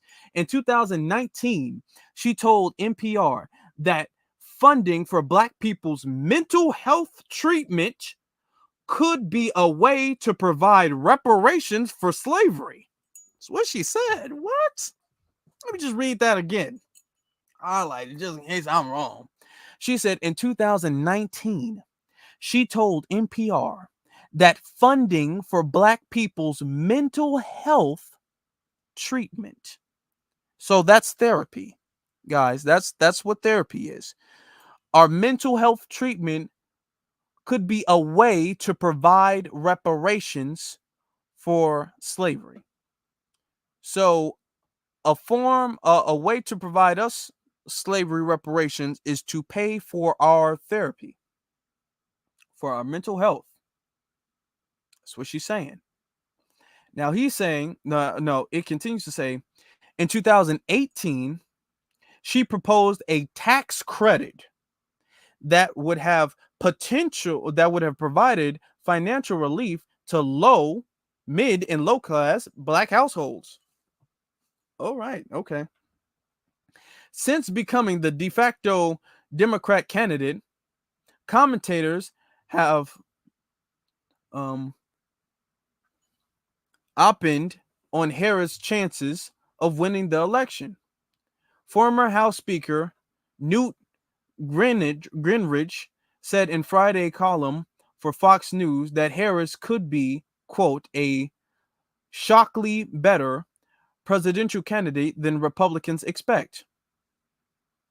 According to the latest polling, Harris is still slightly behind her Republican challenger, Trump, although among Black voters surveyed in Michigan on June, 82.1% support Harris, 11% backed independent candidate Robert F. Kennedy Jr., and none supported Trump. And that's what they're talking about. And that ain't got nothing to do with reparations. That literally has absolutely nothing to do with reparations. But I could be wrong. I could be wrong.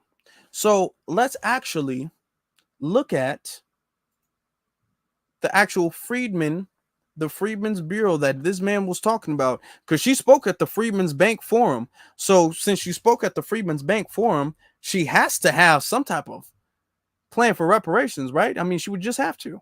So we're gonna play that. And before we do, I want to ask you guys a question. We got a lot of people in here, and we still got time for tonight. Before we continue with this, let me ask y'all. Who, and y'all can say yes or no. I just want to know. Do you all want to call in and give me your opinion on this, because I want to know the community's opinion on this. Because now they're out there saying that we got to protect Kamala Harris.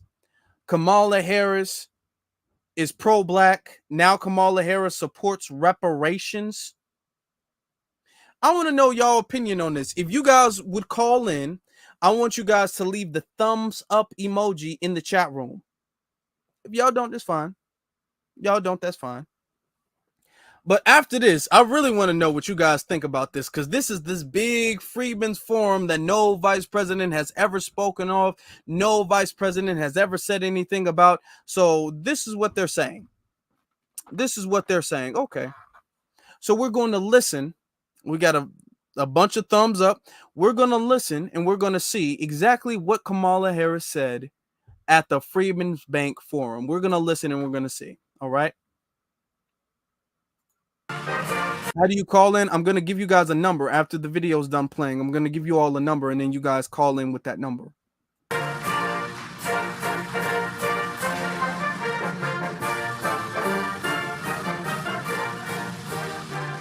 And I did it before she even walked up, so nobody can say I cut any part out. This is the whole thing. Good afternoon. Please have a seat. Good afternoon. And to our incredible secretary, Janet Yellen, thank you for welcoming us. Thank you for hosting us. And thank you for your partnership. I think you all, many of you here have worked with our secretary, with Janet Yellen, over the years. And you know that she's an extraordinary fighter for the working people of America. And she's been an extraordinary partner to me and the president as we work on the issue of ensuring that all people in our nation have the ability and the capacity to realize their dreams, and that access to capital will not be a barrier to those achievements. So thank you, Secretary Yellen, and everyone here. This is a room full of leaders. Thank you all for joining us this afternoon. So I will begin with some history, which I think is familiar with many people in this room, but there are many who are not familiar with the history of Freedman's Bank. So Freedman's Savings Bank was founded by the United States Congress in 1865. It was a bank unlike any other our nation had known. Freedman's Bank was established to serve Black Americans newly freed from slavery, to help them build wealth and to build a better future. At Freedman's, to open a savings account, you just needed 5 cents, which, as I've calculated, is about $1 today. In the years after its founding, tens of thousands of Black families opened an account at Freedman's. They saved up to buy a farm, to build a home, to open a business. Even school children saved their pocket money to deposit it in this institution. And then 9 years later, after the bank first opened its doors, because of an economic downturn and because of the organized assault on the project of Reconstruction, Freedman's Bank was forced to close. Over 60,000 people lost their savings. Now, Freedman's Bank was guided by a vision. The vision of an economy that works for all Americans and includes all Americans. The vision of a nation in which all people have access to the financial resources they need to succeed, to thrive, and to determine their own future. Truly at the heart of that bank was the concept of self-determination. Over a century and a half later, in communities across our nation, that vision remains unrealized. Consider, today, Black entrepreneurs are 3 times more likely to report that they did not apply for a loan for fear of being turned away by a bank, often anecdotally because they heard about that experience from friends and relatives. Today, Black and Latino homeowners are rejected by traditional financial... Oh, did y'all catch that? And I've actually been setting up the phone lines as you guys have been doing that. So I've just been letting it play. Did y'all catch? Now she's at the Freeman's Bank Forum and she's talking about today, yeah, Black and Latino. See, you haven't heard the word reparations one single time. You have not heard the word reparations a single time. And she's talking about, yeah, Black and Latino. That vision remains unrealized. Consider, today, Black entrepreneurs are 3 times more likely to report that they did not apply for a loan for fear of being turned away by a bank, often anecdotally because they heard about that experience from friends and relatives. Today, Black and Latino homeowners are rejected by traditional financial institutions at a higher rate when applying for home loans. And this is the case even when they have credit profiles similar to other applicants. Today, many immigrant business owners, including She said, now today, many immigrant business owners, including who? some Asian American business owners, face language barriers that limit their ability to access capital and banking services. So she's now at the Freeman's Bank forum, which this dude was talking. He was talking about, oh no, she spoke at the Freeman's Bank and she supports reparations because she spoke at the Freeman's Bank forum. So that's proof. She supports reparations. Why did she speak at the Freeman's Bank forum? Okay. Then when she gets to the Freeman's Bank forum, then she's talking about, yeah, Black and Latino discrimination and a bunch of immigrants and Asian Americans face language barriers. Okay. All right then.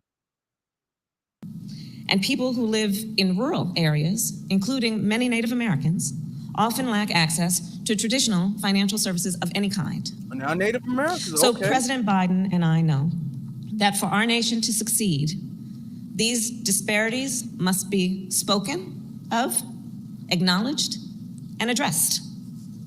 One of the last actions, as you heard Secretary Yellen mentioned, I took as a United States Senator was to team up with Leader Chuck Schumer and Senator Mark Warner and Senator Cory Booker and Chairwoman, Maxine Waters, to invest $12 billion in community lenders, which of course are financial institutions that predominantly do business in overlooked and underserved communities.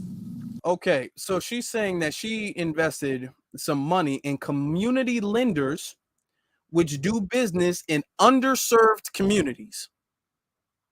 That is not reparations at all. These are loans.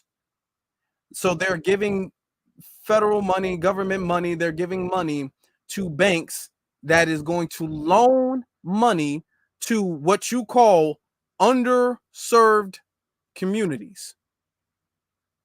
This is not reparations.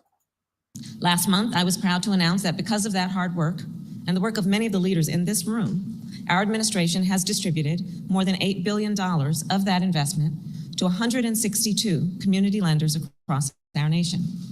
That is $8 billion on the ground in communities across our nation right now.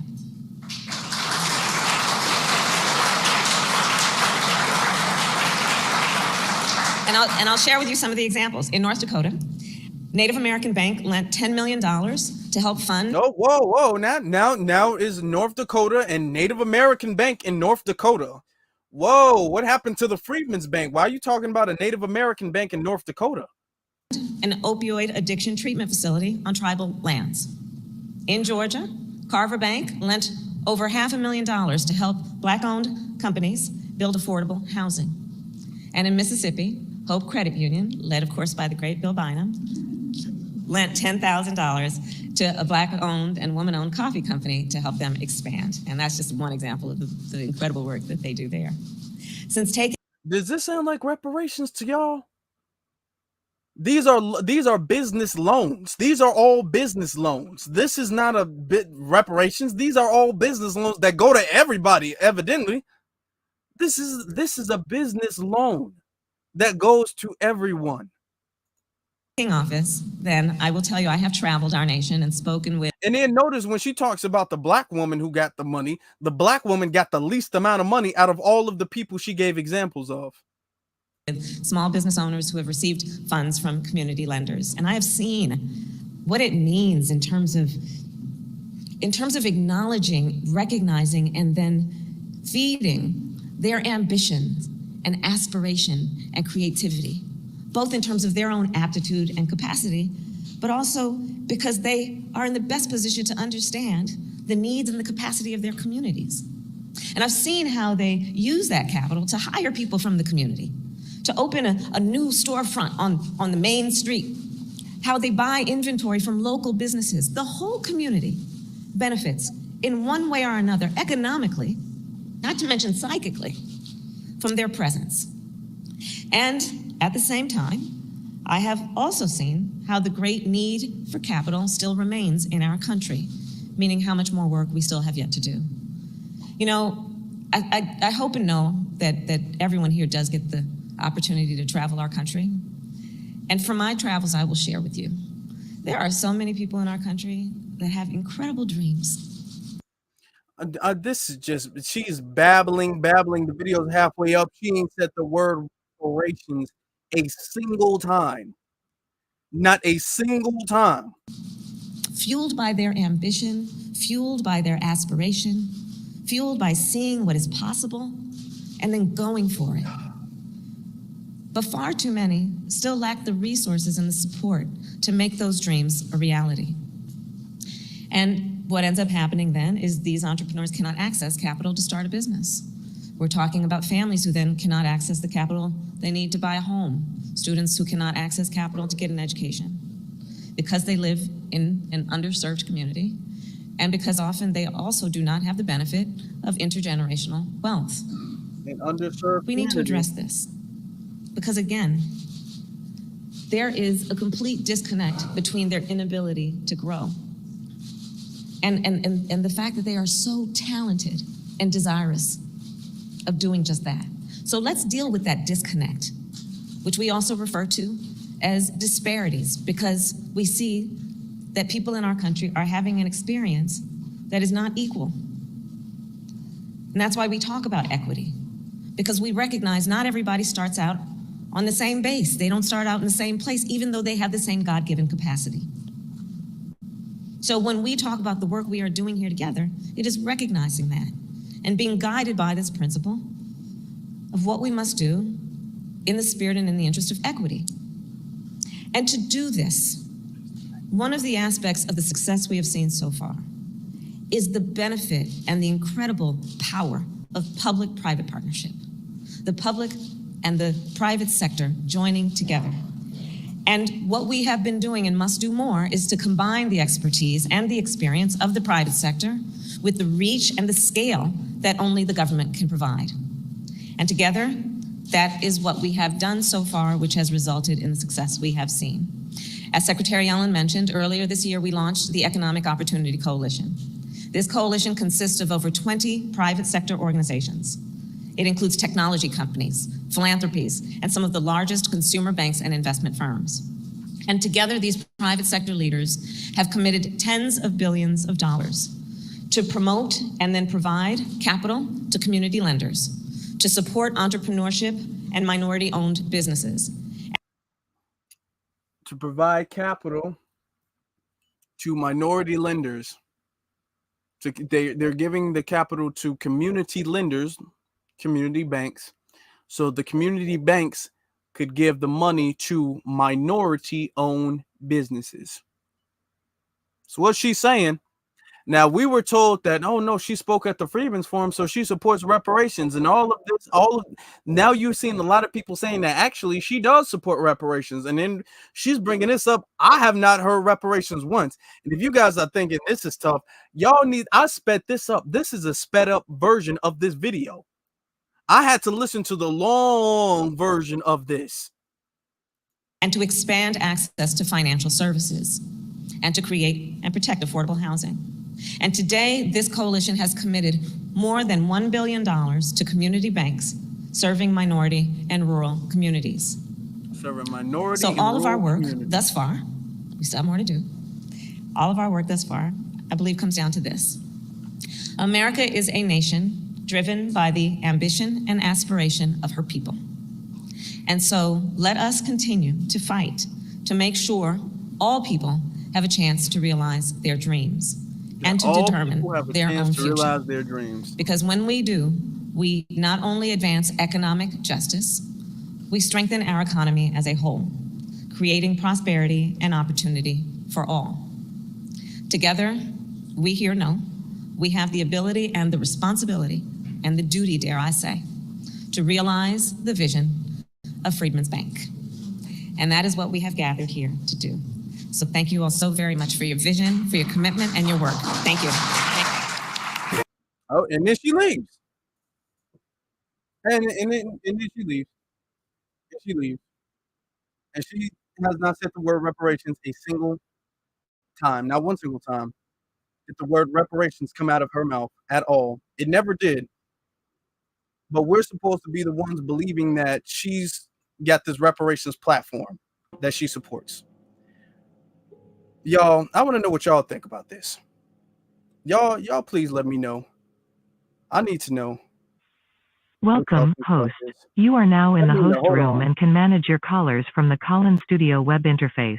Because, and the number is 949-381-004. That's 949-381-004. Call in at 949-381-004. Y'all let me know. Is Kamala Harris, is she developing this is she pro-black now? Is Kamala Harris pro-black now? I want to know. Let me know what y'all think about this. We got a caller already online. Caller from area code 202. You're online. What's your name? Where are you calling from? How you doing, Afro? This is Gene from DC. How are you? Gene, I'm good. Hold on. Let me make sure everybody can hear you. Hold on. Okay, yeah. Because sometimes people can't hear. Okay, go ahead, brother Gene. This is our brother Gene. He was helping out a lot, tremendously at the rally for reparations. So salute to you, brother. What's on your mind? I just want to make this short and clear. I am sick and tired of this bitch and her minions. They're all completely oblivious to what life is alone. She's sitting up here just talking backwards, not even out the side of her neck. I don't think she realized how much she babbles. It's just tether talk. I'm sick and tired of it. And I'm sorry, I'm just so disgusted. I'm getting tongue-tied. I'm just sick and tired of her. Everybody that backed her, everybody that mentions her name outside of the foundational Black community, they all just seem completely stupid, for lack of better words, just stupid. And then she's talking about what she's doing specifically for us. No, let's talk about what she's done specifically to us. And I'll land my plane, brother. Yeah, that's a good point. That's a very good point. Thank you. That's a good brother, Gene. Thank you very much. That's a good point, because when people talk about the things that she's done and all of the things she's done to support the Black community, we can talk about the Black women that she had locked up because their children were sick and in the hospital and couldn't go to school. And Kamala Harris, Black sister girl Kamala Harris, who's always for the women, the Black women especially, locked Black women up because their kids were too sick to go to school. She locked homeless Black women up because their kids didn't go to school. She was locking Black people up so long that the Supreme Court had to get on Kamala's case because they were staying beyond their sentencing because Kamala needed them to put out wildfires in California. All of this was Kamala, as she was laughing and loving and all of that stuff. Didn't do nothing about the police, not a single prosecution of a police officer under Kamala's watch, not one. She didn't see any of that. But we want to believe that now she's for reparations and now she's the super pro-Black person all of a sudden. We're going to get to the next caller. Caller from area code 216. You're on live. What's your name? Where you calling from? Brother Afro, my name is Mark. I'm calling from Cleveland, Ohio. Mark from Cleveland. What's on your mind, brother? Well, after listening to nothing, I'm a 59-year-old, coming old Negroes, but shout out to you and the young people just doing what you do. This lady is dangerous, because see, one thing we have to recognize, and I'm going to land my plane with this, okay? She's Black when convenient. And thank you for putting her business out there. And God bless you, brother. And y'all keep up the good fight. Then I'll land my plane. Appreciate you. Thank you so much. Thank you, brother. Thank you. Let me see.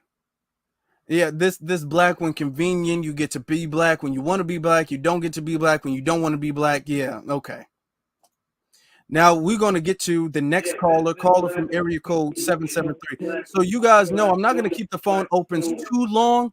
So if you guys want to call in, it's best to call in now. I'm not going to keep it open too long. I just really want to get a little bit of feedback from the community.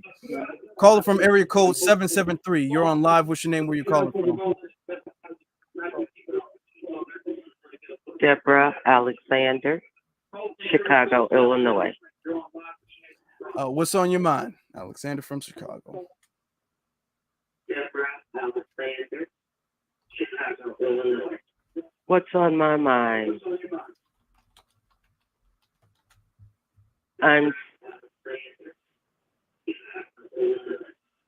on my mind is that I don't understand what's the problem with reparations. Everybody always talk about everything for all, but it's not in that way. I can even understand if you just, or Kamala Harris would just say for poor people, but for all, it still will not be equal. There's no way that we could catch up with being economically equal to anyone if it's everything for all. Mm-hmm. And that's all I have to say. Thank you. Keep up the good work. I love you. Thank you very much. Bye. Much love, sister. That's our fellow sister from Chicago. Yes, indeed. And absolutely. Now, when it comes to DACA, when it comes to illegal immigrants, when it comes to Asians, when it comes to women, when it comes to whoever, it's never an issue with doing anything particular for them. There's never any issue. But when it comes to us, if you do it now, all of a sudden, it's gotten so extreme where you're a black supremacist if you agree with paying a debt that is owed. Now we have caller from area code 82832. You're on live. What's your name? Where you calling from? My name is Reid, calling from Houston, Texas. I just want to say that Kamala is the type of person we already know. She's not part of us, so she wants so badly to have us as voters that she'll lie and she'll do anything. However, we already know that we're not going to get reparations through this woman. But I do feel like somehow, somewhere, in the near future, I believe that we are going to. And I just think that we should, keep the faith and don't give up. I mean, it's not over until it's over with. And, ignore this woman. I tell everybody, I just got through talking to my sister earlier about that. I'm not voting at all. I know that she said she's going to vote, but I'm not. She's trying to persuade me to, but I've already made up in my mind I'm not going to do it. But I do encourage people to do what they can to fight the fight to, continue on to, I guess, support the reparations cause. That's totally it. That's what we should be doing right about now. Figuring out things for ourselves and forget about her. She's a non-factor. But thank you for letting me up. Oh, thank you. Thank you for giving us a call. I appreciate you. Thank you. And shout out to have a good one. Bye. You too. You have a good one. Shout out to Texas. Thanks. A lot of people supporting the couch. I made the poll earlier, and it's got over 1,000 votes, and like 80% of them saying they support the couch. Now we have another caller calling from area code 619. You're on live. What's your name? Where you calling from? Oh, my name is Shamila. I'm calling from San Diego, California. And this just upsets me so much. The only thing that makes me happy is to see that it has brought the warrior out in the people. And you guys are fighting this warfare from every angle. And I'm so proud of you guys. And I wish she would take her campaign to the minorities. If when she addresses politically, or it's all about the minorities. But then when she's on the TV and when she's talking, she wants to holler about black people this and black people this. She needs to get the minority to vote for her. Mm-hmm. And we don't need any services from white supremacy. That was the problem. We integrated with them. We received their services. We received their education. And that's why we have mental health issues. We don't need them to provide us no mental health services. We don't need them to provide us no therapy. They're not capable. They're not competent. The man Biden sat down because he was not competent. So now we want to receive services from them instead of cash that we can buy our own services, fund our own education, provide our own capital for our own businesses. I am confused. They need to go talk to the minorities. I agree. I agree. Talk to the people you've actually done things for. You've done things for other groups of people. They owe you something, not us. You go talk to them. Get your support and vote from them. Right. Who the hell is the minorities? When the Asians get their anti-hate crimes, they're Asian. When the Mexicans get whatever they need, they're Mexicans. When the gays get whatever they need, but then when she's addressing the public, she's talking about minorities. Is that a whole nother class of people that we don't know about? Because she doesn't say anything about minorities when she's addressing Black people. That's true. Yeah, that's speaking facts. I'm sorry. This has been no, you speaking facts. I agree. But I'm so proud of you, Vicky Dillard, the African Diaspora News Channel, Tariq Nasheed, the Black Authority, the Black Alpha Network. You guys have been going so hard, speaking up for us with facts. And they aren't capable to even meet the level of knowledge and effort that you guys are putting in to fight this warfare on our behalf. And that's all I have to say. Thank you. Thank you so much, Camila. Thank you. You're welcome. Bye-bye. All right, bye. You have a good night. That's our good sister from San Diego. And I agree with that. And notice another thing. Notice the minorities and the Black and the Latinos and the Black and Asians. Notice that only Black folk are being called idiots. We're the only people who are being shamed. We're the only people who are being called uneducated. We're the only people who are being called traitors. We're the only people who are being insulted at all. No other group of people are being insulted. We're the only people who are being insulted. But when she gets up there and she talks about benefiting Asians, benefiting Hispanics, benefiting this and this and them and her and him. Just notice that. Now, we got another caller. We got a lot of callers. Caller from area code 205. You're on live. What's your name? Where you calling from? My name is Tay, and I'm calling from Birmingham, Alabama, B1 family. I just find it infuriating that she is standing in front of a sign behind her that said Freeman Bank, but she did not say Black, not one time. And not only that, she said, Native American and all of these other, people, whatever. But not once did she say Black. That's number one. But you're standing in front of Freeman's Bank, which is synonymous with Black people. That's crazy to me. Number two, Maya Angelou said it best. When someone tells you who they are the first time, believe it. Did she not say she's not going to do anything that's only going to benefit Black people? No, I believe her. So that's why it will be couch 2024 for me. It just infuriates me that they like to do this political and this racial switch, as you said, when it's convenient for her. But again, she can't even bring herself to say the word Black. And you're talking about the Freeman's Bank, and then too, she was disingenuous as to how the Freeman's Bank was destroyed. White people came through and blew it up. You notice how she glossed over that part, as how the Freeman Bank was disbanded. It's that part for me also. Again, like the other callers, I appreciate you, Afro Elite, and all the rest of the New Black media for keeping me informed. I have been listening to you for the past 2 years now. Thank you, brother. I appreciate your time. Thank you. Thank you so very much. I appreciate you.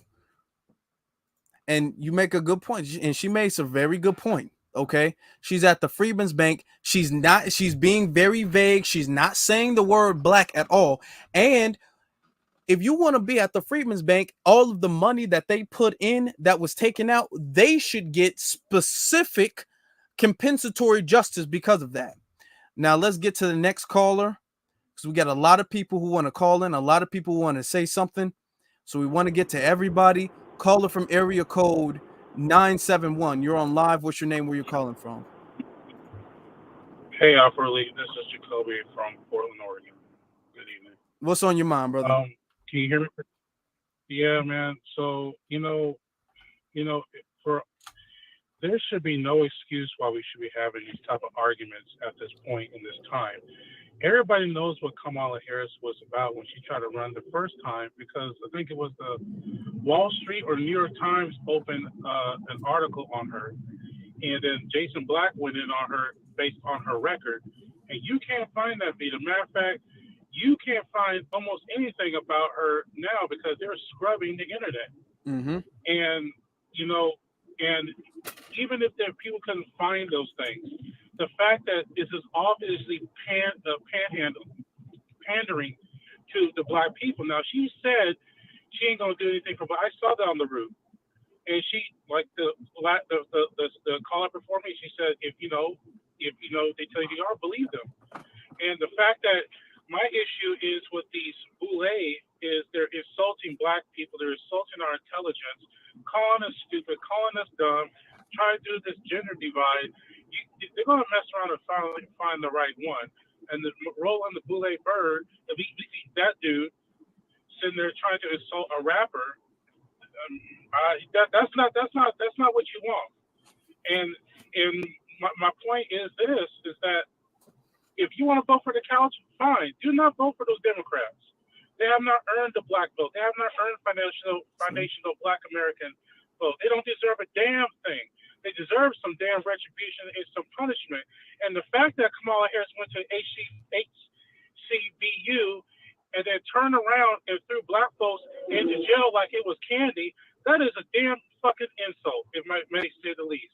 She went to a damn HCBU and turned around because she got some damn daddy issues that she never resolved, that she wants to use the highest office and power to use her to have those. Oh, hell no, she can't be up in that.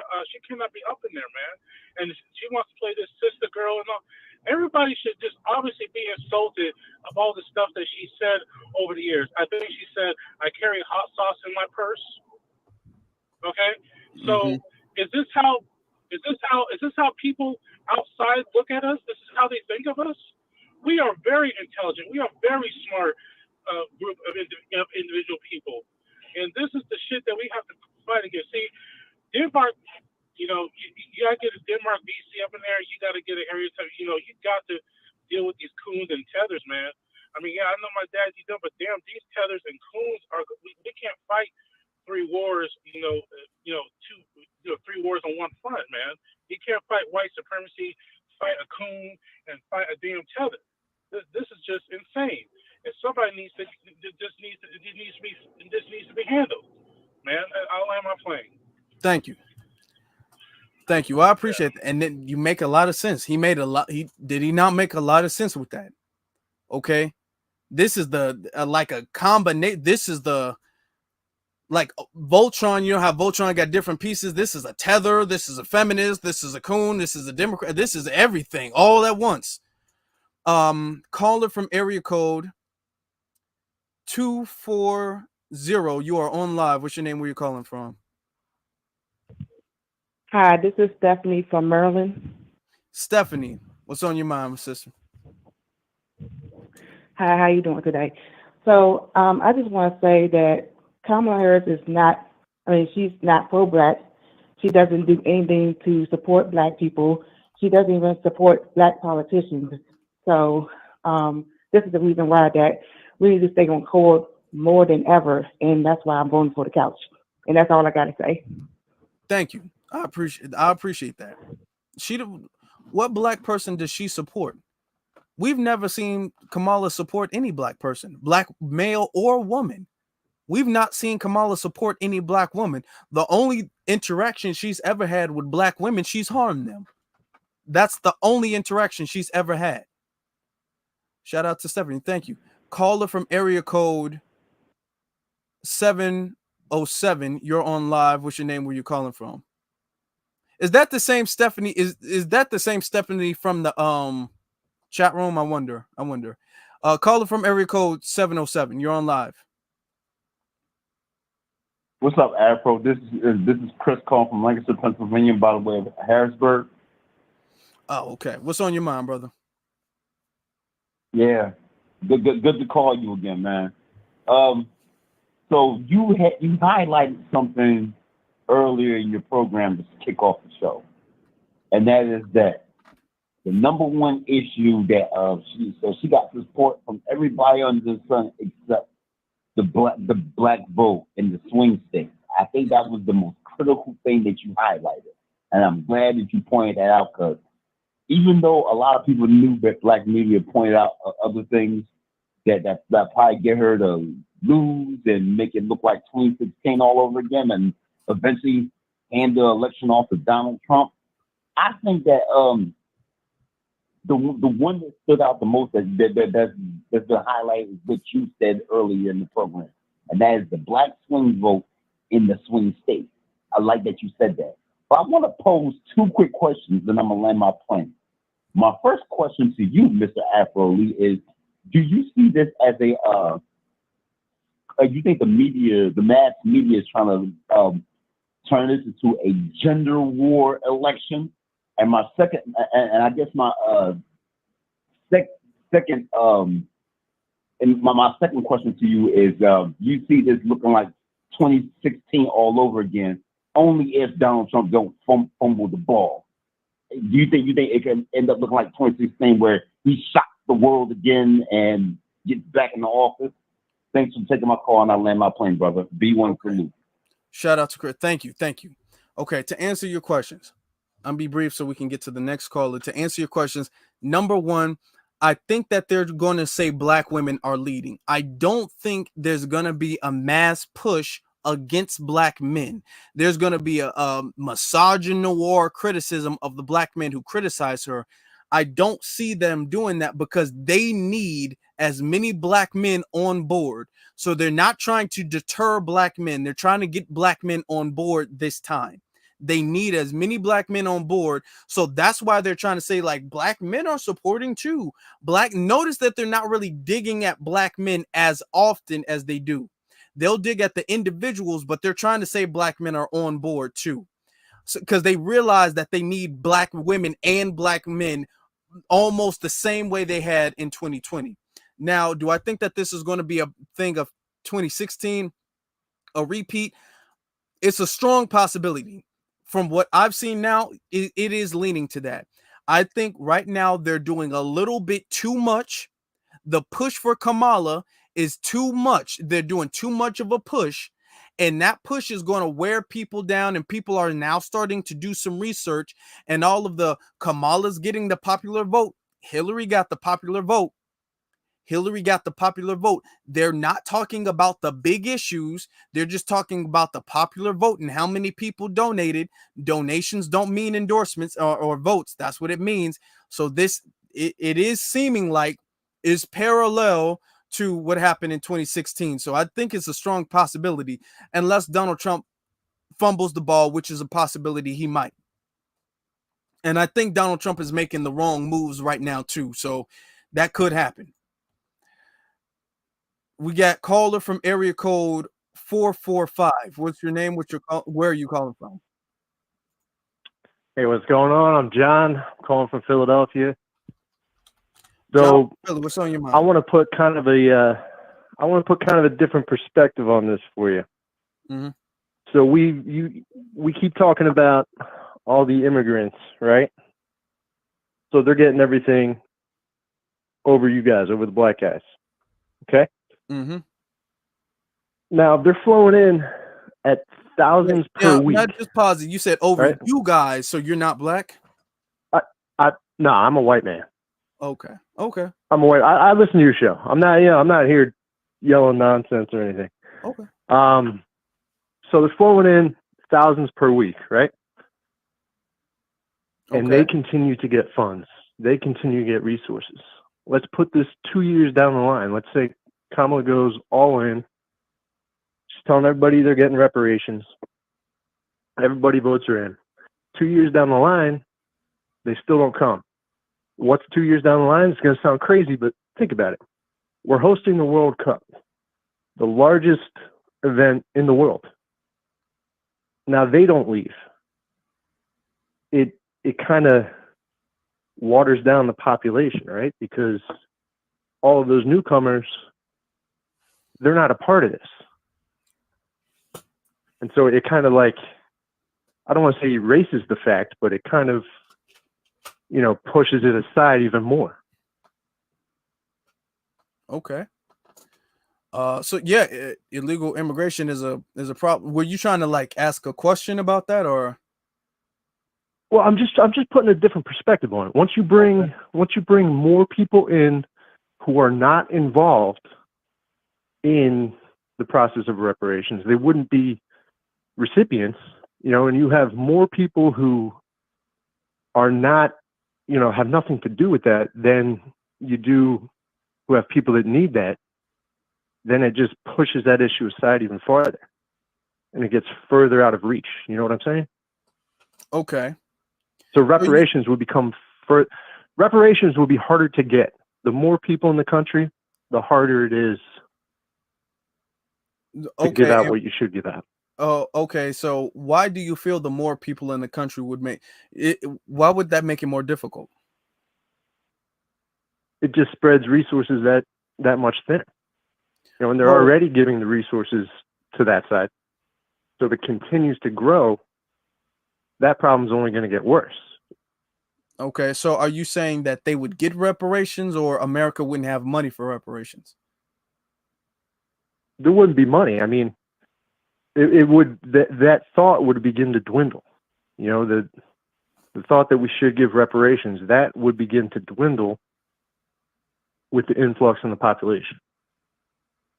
So what would be the main It thought? wouldn't. I mean, it wouldn't with everybody.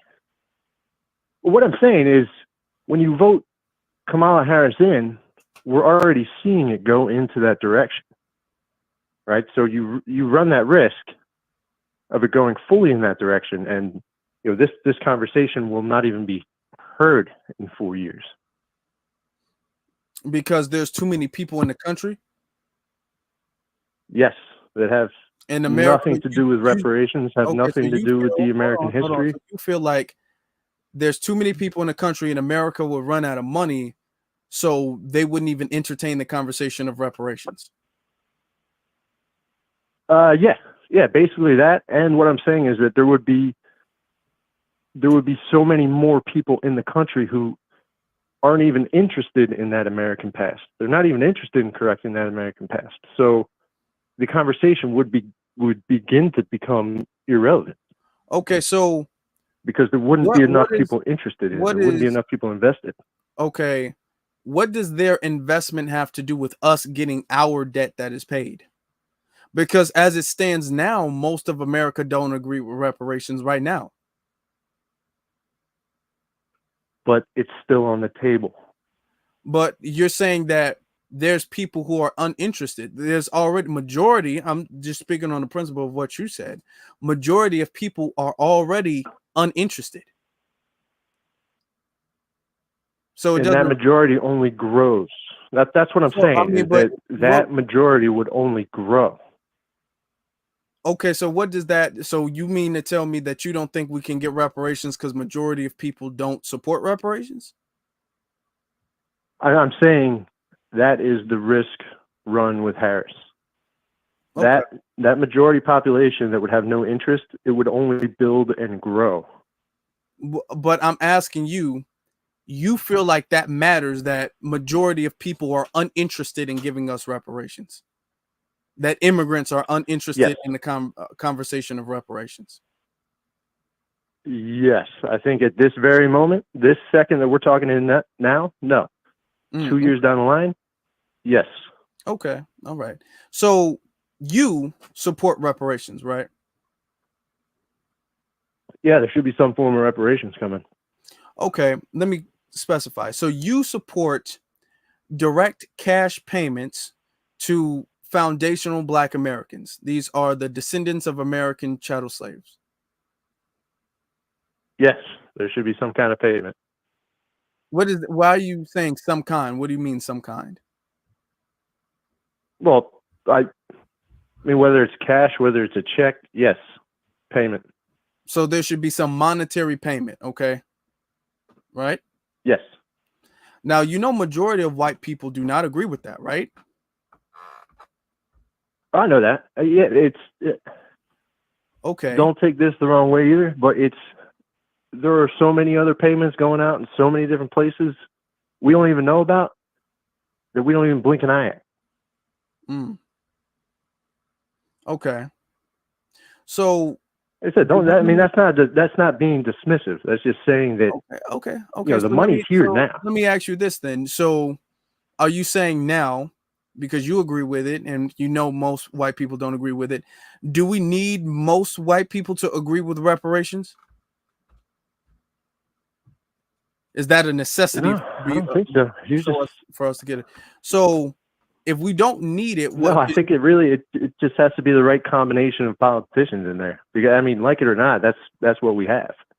You know, we have to work with that. Because earlier you said there would be a lot of people who don't care for the conversation, and that would stop it. So I'm saying most people already don't agree. So why does that matter?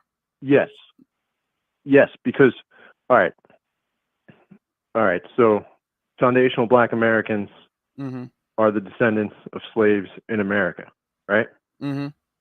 All newcomers coming in, they are not part of that history. So when the politicians see all this new, I'll just call it all this new meat, right? Okay. That's who they're going after.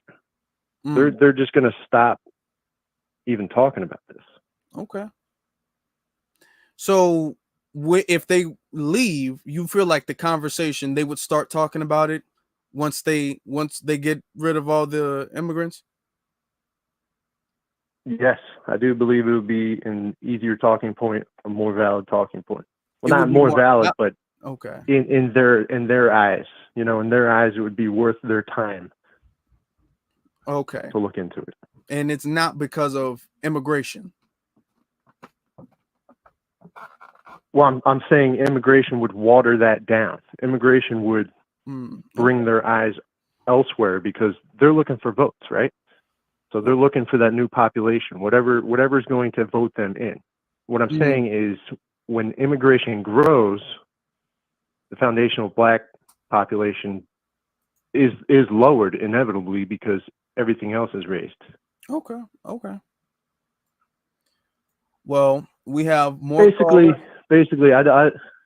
yeah. Don't sit on the couch. I don't think so. But so we shouldn't sit on the couch. To each their own. So what should we do? What should we do? All I'm saying is Donald Trump is trying to keep us where we're at, right? Whites are part of that. Blacks are part of that. I'm saying that the white population is part of that. The Black population is part of that. Everybody who's here now is a part of that. Okay. The Democrats haven't seemed to value. So can I ask the actual American population? Can I ask you plainly, because we got more callers? You're saying that foundational Black Americans should support Donald Trump. That's what you're saying. Yes.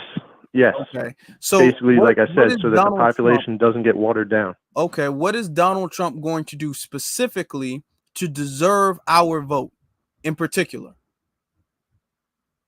That is not what I'm commenting on. That is hold on. I don't know. I don't know. I don't believe anything. I don't believe anything that he will do specifically for that. But all I'm saying is just like I said, he is going to stop the population from getting watered down. Okay, but you understand what I said? He is going to keep. What is he going to do specifically for us? Because he's doing stuff specifically for other people. I don't believe anything. But I don't believe he's going to do anything. What I'm saying is he's not going to keep. Do you think it's right for us to support somebody who's not going to do anything? What I'm saying is that he is trying to keep the actual American population as the valued voters. You know what? FBA, are part of those valued voters. Okay. You know, I actually do agree with that. And here's something Donald Trump needs to understand. Donald Trump needs to understand that if he doesn't come up with some type of legislation in the next couple months, he's not going to have any black support, because his immigration policies is not enough for me to get off my couch. It's not enough. Okay. It's not. But yeah, sorry it took me so long to get to that point. Yeah, it took you a I'll minute, let you, John. It I'll took let you a you get minute, to but it. all right. You have a good night. You too. Thanks, man. Bye. All right. That was All Lives Matter John right there. You've been waiting for it. I appreciate your patience. Caller from area code 281. You're on live. What's your name? Where you calling from? It took us a minute for Hey, him what's to going actually on, get to man? the This is point, didn't it? What's your name? Where you calling from? Sorry. I'm Larry from Houston, man. I'm gonna be real quick. I just had a little something to say. Kamala Harris, man, it's kind of weird that a lot of black women are supporting her, but she hasn't said anything about any black women or black kid that has been slain by race.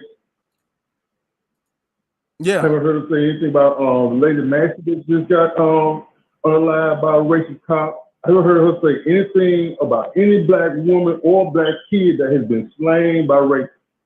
That's all I got to say, bro. Keep up the good work, man. Appreciate you. Thank you. Thank you so very much. I appreciate you. She don't. All of this black woman stuff, she don't care about black women. She don't give a damn about black women. She's never advocated for black women. The only black women who's ever been in her life, she's harmed tremendously.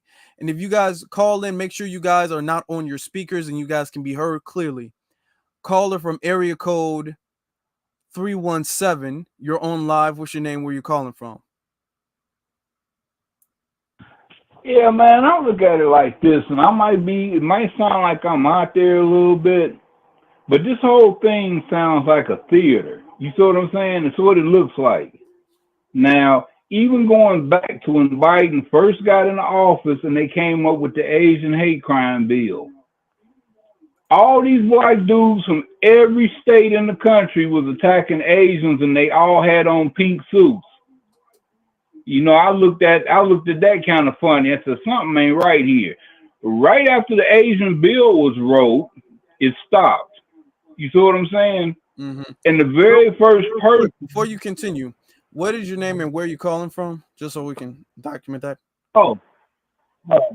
Kevin from Indianapolis. All right, Kevin. Okay. Keep going.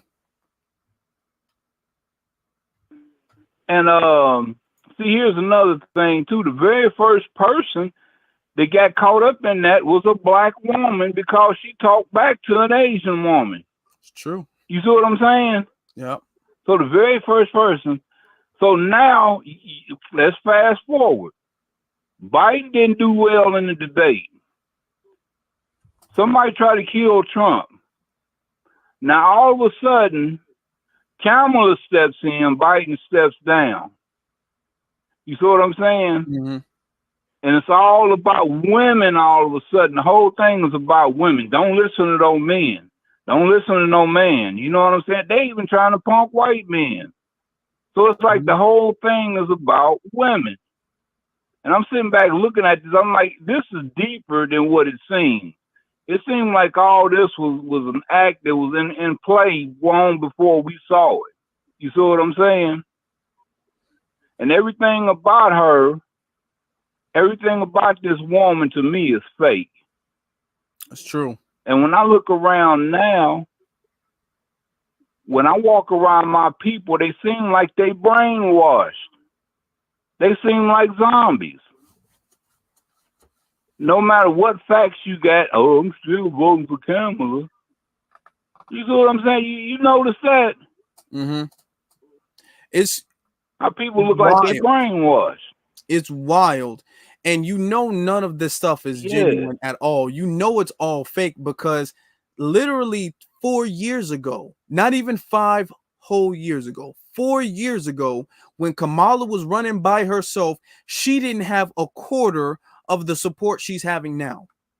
Now all of a sudden people act like Kamala Harris is their actual damn auntie. You can't say nothing about Kamala Harris now. People are willing to jump in front of a bullet for Kamala, but they weren't 4 years ago.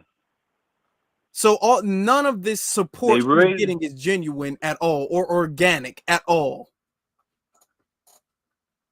And they ready to fight over it. And I'm like sitting here like, damn, really? You know, no matter what, you can show them things and they just ain't gonna see it.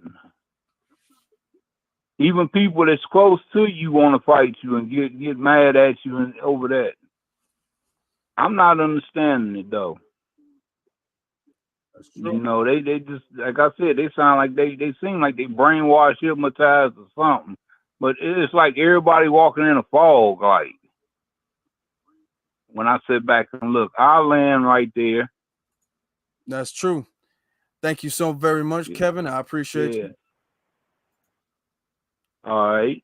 All right. Peace out, brother. Now we got caller from area code.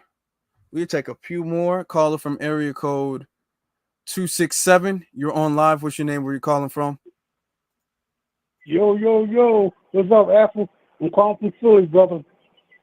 You said what? I'm calling from Philly. You're Carlos You hear from me? Philly? No, my name is Curtis. I'm calling from Philly. Oh, Curtis from Philly. Okay, what's on your mind, brother? I don't really believe that she got all those supporters, man. I believe she only got two sets of supporters. I believe she got the homosexual community, and I believe she got the tether community. Those are the only two, man. Don't believe the media, man, because Kamala Harris went somewhere, and she only had 68 people showing up, man. You know, the only two supporters. She got the homosexual community, and she got the tether community. She ain't got FBA, man. She ain't got all women. She ain't got all FBA women. She ain't got an FBA man. She got the tethers and the homosexuals, brother. And I land my plane right there. Yeah. Thank you. It's so obvious, and it's an insult to our intelligence that they're actually trying to convince her that tens of thousands of people, our people, are out there supporting her. I don't buy that at all. Yes, you know, like I said, 40,000 people. Like you said, what kind of service they got? And then you got, what's his name? Van, the crybaby. What's his name? Van Johnson. Come on, man. They just up there lying. They lying. They make me, man. When you was playing that, man, come on, it was giving me headaches, brother. It was giving me headaches, man, because they lied so much. Man. So like I said, I land my plane there, man. And like I said, man, God bless you, Tariq, man, Black Alpha, man, all of y'all. Keep up the work, man. Okay, man. I appreciate you, man, y'all. Thank you. Okay, man. Respect. Appreciate you. Caller from area code 440. You're on live. What's your name? Where you calling from? Hey, Afro Elite. This is Big J from Ohio, Northeast Ohio. Okay. What's on your mind? Hey, how you doing? I'm pretty much on board. I ain't got nothing against her, but we have to be honest. 4 years ago, she only had one delegate vote, you know, and that was, you know, and not only that, on The View, you know, I don't know if you remember this, but she said she used to bump Snoop Dogg and Tupac, you know, in her, you know, cassette. And it was not even out then. You know, she went to college in 82. Tupac came out in 91, Snoop in 93 from reports. Well, you know, people in the know that. And so when I started hearing that, I said, okay, she's politicking. There was another interesting thing. I remember YouTube back then had a like and dislike button. And she was on The Breakfast Club, and she got so many dislikes, like 80% of dislikes. And a couple of weeks later, like 2-3 weeks later, YouTube disbanded that whole dislike button. I don't know if that had anything to do with her, but it was just interesting. Was it a coincidence? Maybe, you know. But her record as AG, Attorney General in California, was not good if you was black or minority from reports. You know, 1,500, and most of them were black. And if you was poor and black, you definitely got it. And so, like I said, I didn't know her dad was, her mom East Indian. I didn't know her dad. I thought her dad was just full Jamaican. But found out he's one third Jamaican, 1/3 East Indian, and 1/3 Irish. And they said his grandfather was one of the biggest slave owners in the Caribbean. So, you know, I was like, you know, when I started looking at all this, I was like, wow, you know, and, you know, just recently on CNN, when the young lady asked her if she for reparations, she stalled. And she said needs to be more studies. But like I said, people from overseas and illegal immigrants and people from overseas seem to be getting millions, multi-millions and billions of dollars. And, you know, and like I said, native blacks, you know, who've been in this country, some was before the Pilgrims, you know, can't even get reparation. I think it should be some type of, you know, compensation, you know. And I think if you give millions or billions to illegal immigrants and people overseas, all them countries overseas, hey, why not millions to, you know, to each black family, you know?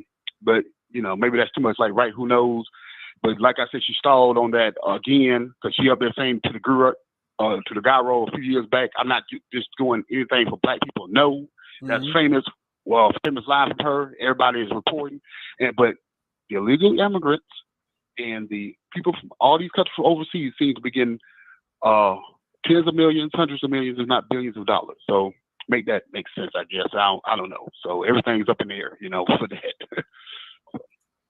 That's a good point. So that's pretty much. And another thing, notice take on all of those millions that she's given to other people. Notice that there doesn't have to be a study on that.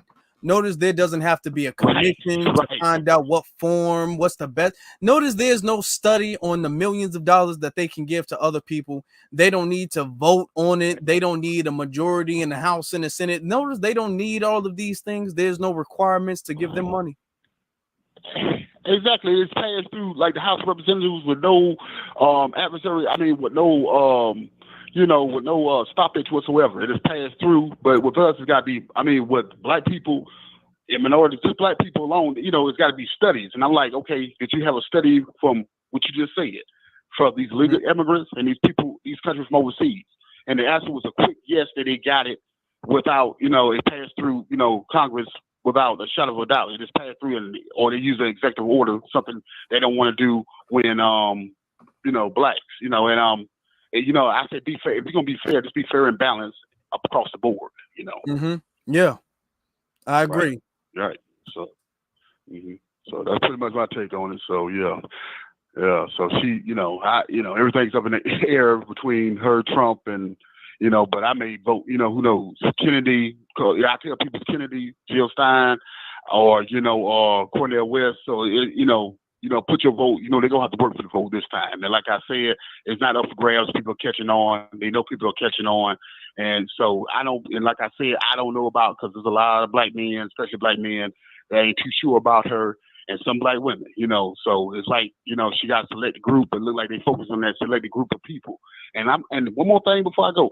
You know, they said 50,000 black women and 40,000 black men, or vice versa, all gave over $1 million or a couple of $1 million, you know, for our campaign fund. So I was wondering what happened to the communities. Why they never, you know, engage when it comes to communities? And, you know, when they know some of the communities in shambles and need to be repaired, or that can help communities across the board with you know, community centers, schools, and it goes down tens of thousands of schools in urban communities. So, you know, where's the energy, same energy for that? So, you know, that's true. Maybe you know the answer better than me. So that's true. Yeah. So I mean, and that's because a lot of the money that they're getting is actually not from organic grassroots sources. It's actually not. These are from big donors. These are from people who have tens of thousands of dollars that they can donate, that they usually donate to politicians. This is not coming from your everyday black man and black women. It's not. Right. And I'm gonna tell you one more thing, and you know, you got the articles here. You know, they said, okay, Joe Biden said, okay, I'm gonna pick a black woman for the Supreme Court, and I'm gonna pick a black woman for VP. That was, you know, man, pretty much you fulfilled it, but what's the criteria for that? You know, because out of those 10 black women he could have picked for vice president, guess which one was in question of being black at all? And it was 9 black and 1, you know, question. She was the one, you know, and she was, you know, one married to a white guy. And like I said, we all know the Supreme Court judge married to a white guy. You know, some people are asking for reports. Is that the criteria? You know, that's, you know, we're giving symbolism besides, you know, something, you know, solid ground. You know, right. Pretty much, yeah. So I know you got a lot of other callers, but you know, thanks for taking my call. That's pretty much, you know, the take, you know, for the report. Appreciate you. Yeah. Thank you. I Yeah. appreciate your take. Appreciate you calling in and your support. Thank you, brother. Okay. Thank you. Bye-bye. Absolute facts, straight up facts. Caller from area code 662. You're on live. What's your name? Where you're calling from? How you doing, Afro Elite? This DSB calling in from Greenville, Mississippi. You said your name is what again? Hear me? DSB calling in from Greenville, Mississippi. Okay. What's on your mind? Yeah, I wanted to address what the caller John was saying. Hey, no matter what, you know what I'm saying, y'all start trying to come, not y'all, but to these callers, y'all start trying to come over here and say, look, whether it be Kamala Harris or Trump, if they ain't talking about that chick, hey, it counts 2024. And you hear them, they keep slick trying to say, sitting on the couch don't mean nothing. Man, it's power in sitting on that couch, and they know it. That's why they started begging up both sides. Started begging us to get up out the couch. But we ain't going, brother, and I want to land my plane right there. Oh, yeah. Thank you, brother. Appreciate that. Hey, we All not right, going. brother. We not going. It's both sides trying to get us up off this couch, which is why I told the other dude, oh yeah, immigration is a problem, but what is Trump going to do? The immigration ain't going to be enough. That's not enough to get me up off this couch. And Trump better get it together. And he got a very little bit of time. Because immigration ain't enough to get me up off this couch. And Trump is playing. Trump is playing games like he did the last time, and he lost the last time. So okay. Right. But bro, you have a blessed night though. That was all I want to say. 'Cause I know you got some more callers. Yeah, thank you, brother. I appreciate you. It's a good brother, DSB. All right, man. All right. All right. Shout out to him. Caller from area code. Oh, I thought I clicked it. Caller from area code 312. You are on live. What's your name? Where you calling from? My name's Cynthia. I'm calling from Chicago. Cynthia, and Chicago. Yes, my name's Cynthia, and I'm calling from Chicago. Mm-hmm. And I wanted to mention that I'm grateful for the Black media that is signal boosting the reparations message. However, we have got to be strategic about getting our message on the airwaves. So, for instance, when they're doing these debates, I would love for us to figure out a way to get the reparations question asked point blank. They are just ignoring the hell out of us. They are not saying reparations at all. Now, we're doing it in the grassroots media, but man, we have to find some kind of sassy way to signal boost the reparations question and not let these folks continue to just ignore it. I don't know how, but I just wanted to mention that. And I just wanted to say also, I'm very grateful to what you're doing here in Chicago. I know they're talking about that reparations committee they're putting together that Brandon's doing. But I know one of the things that they're going to do is try to put people not like us on that committee. And so any kind of way that we can put folks like you and others that are serious about it on that committee is just something we really need to do. The media is powerful as heck. Just like with Kendrick Lamar, that's not like us. We have to find a way to signal boost it. And I know that like Tariq with microphone check, we have to find some kind of way to signal boost the reparations message. And that's all I got. I don't know how, but yeah, we got to do that. I agree. That's all I got. I agree. Thank you. That's a good sister from Chicago. Yeah, we coming up with ideas. We got some projects we working on. We definitely coming up with ideas, and that's a good thing. We really got to take this mainstream. So thank you. That's a good sister from Chicago. I appreciate you. You have a good night. You too. All right. Now, caller from area code 615. You're on live. What's your name? Where you calling from?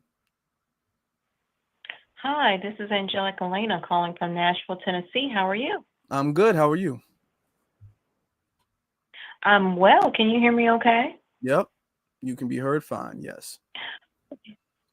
Oh, okay, I'm sorry. I didn't mean to be calling the broadcast like every week. I was No, really going to try to let some people call in because I call every week. But I had to say something about the gentleman. He was John B. I believe that's what his name is in the chat. This is what I wanted to say to him. John, you need to talk to your people. Mm-hmm. You're over here talking to us as if we're children. Like we don't know what to do and we don't have a plan on what we're going to do. And even if we didn't have a plan and did know what we're going to do, we don't need someone like you telling us what to do. What you need to do is talk to your people, because as the host made it clear to you, our brother Afro Lee made it clear to you, and it's just a known fact that the majority of your people are against reparations. I have a feeling you are too when you were saying that. Well, some sort of reparations, but you need to talk to your people. Your people are the ones that need to be convinced, and then they need to be made comfortable with that idea, not us. So that's really all I wanted to say, sir. I want to land my plane there. Thank you for taking my phone call. Black first. Black first. Thank you. Thank you.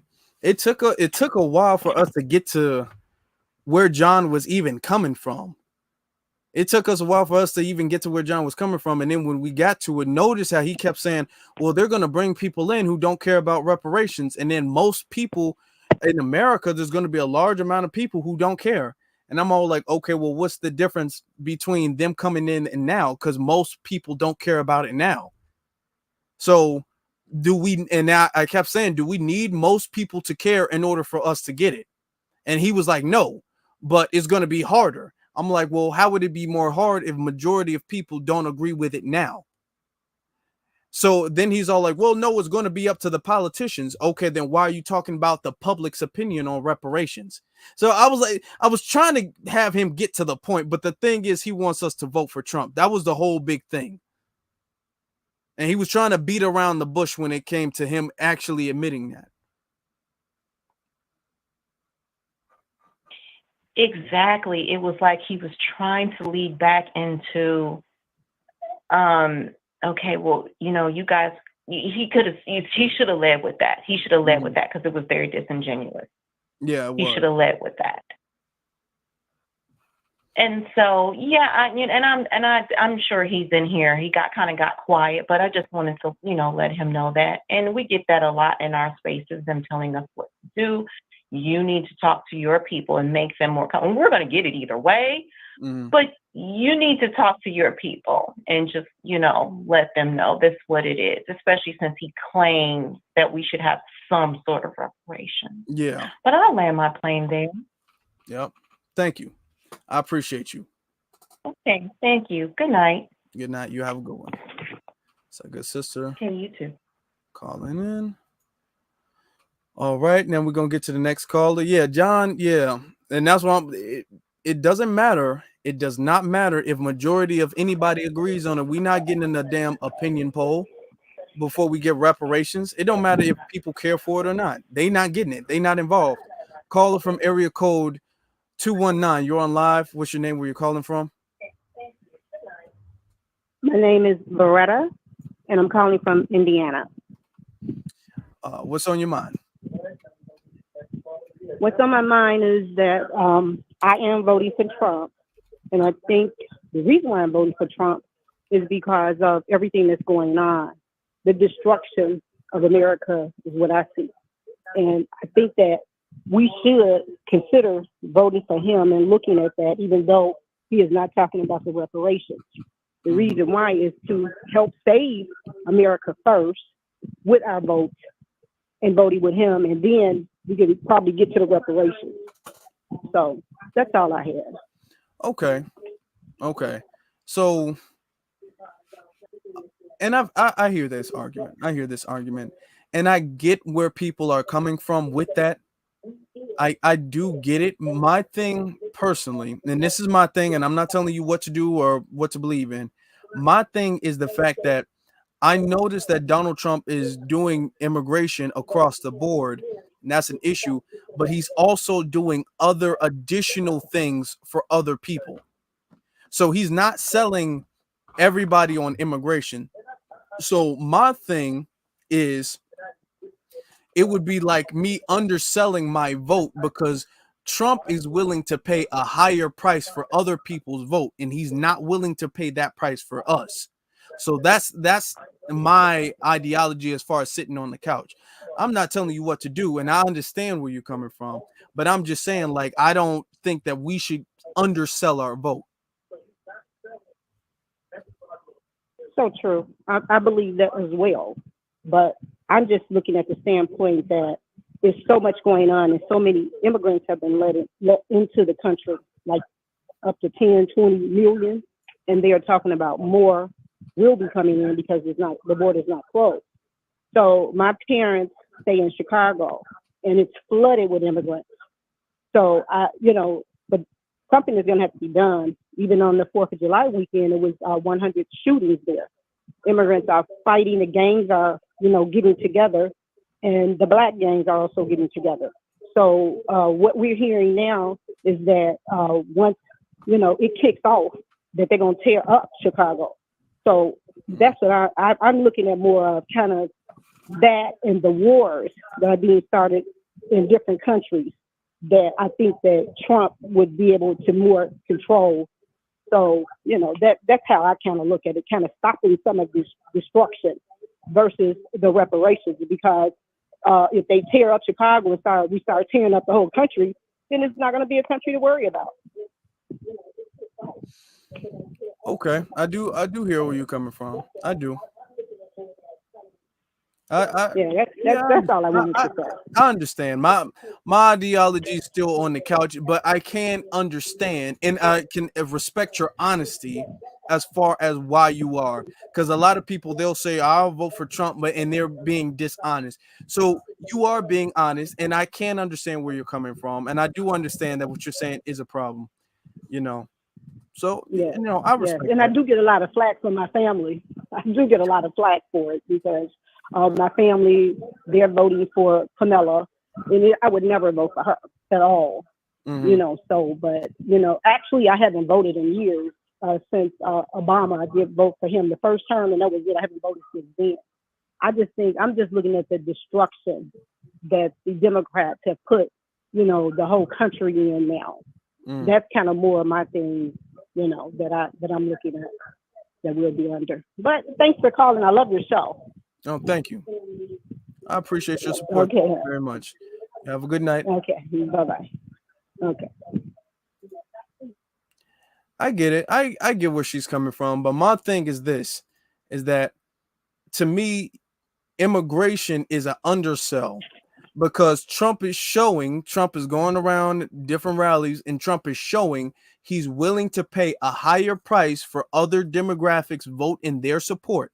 So if he's willing to pay a higher price, me and my people having control of the swing state, which is the most important, I should not have to pay or give my support for a lower value than what Trump is he's showing he's willing to give for other people. So you got to do something specific for us the same way you're doing something specific for other people. And if you're not going to do nothing specific for us, which he hasn't been, then you ain't going to get my support. That's my stance on it. So I'm cool with the couch. But we got caller from area code 702. You're on live. What's your name? Where you're calling from?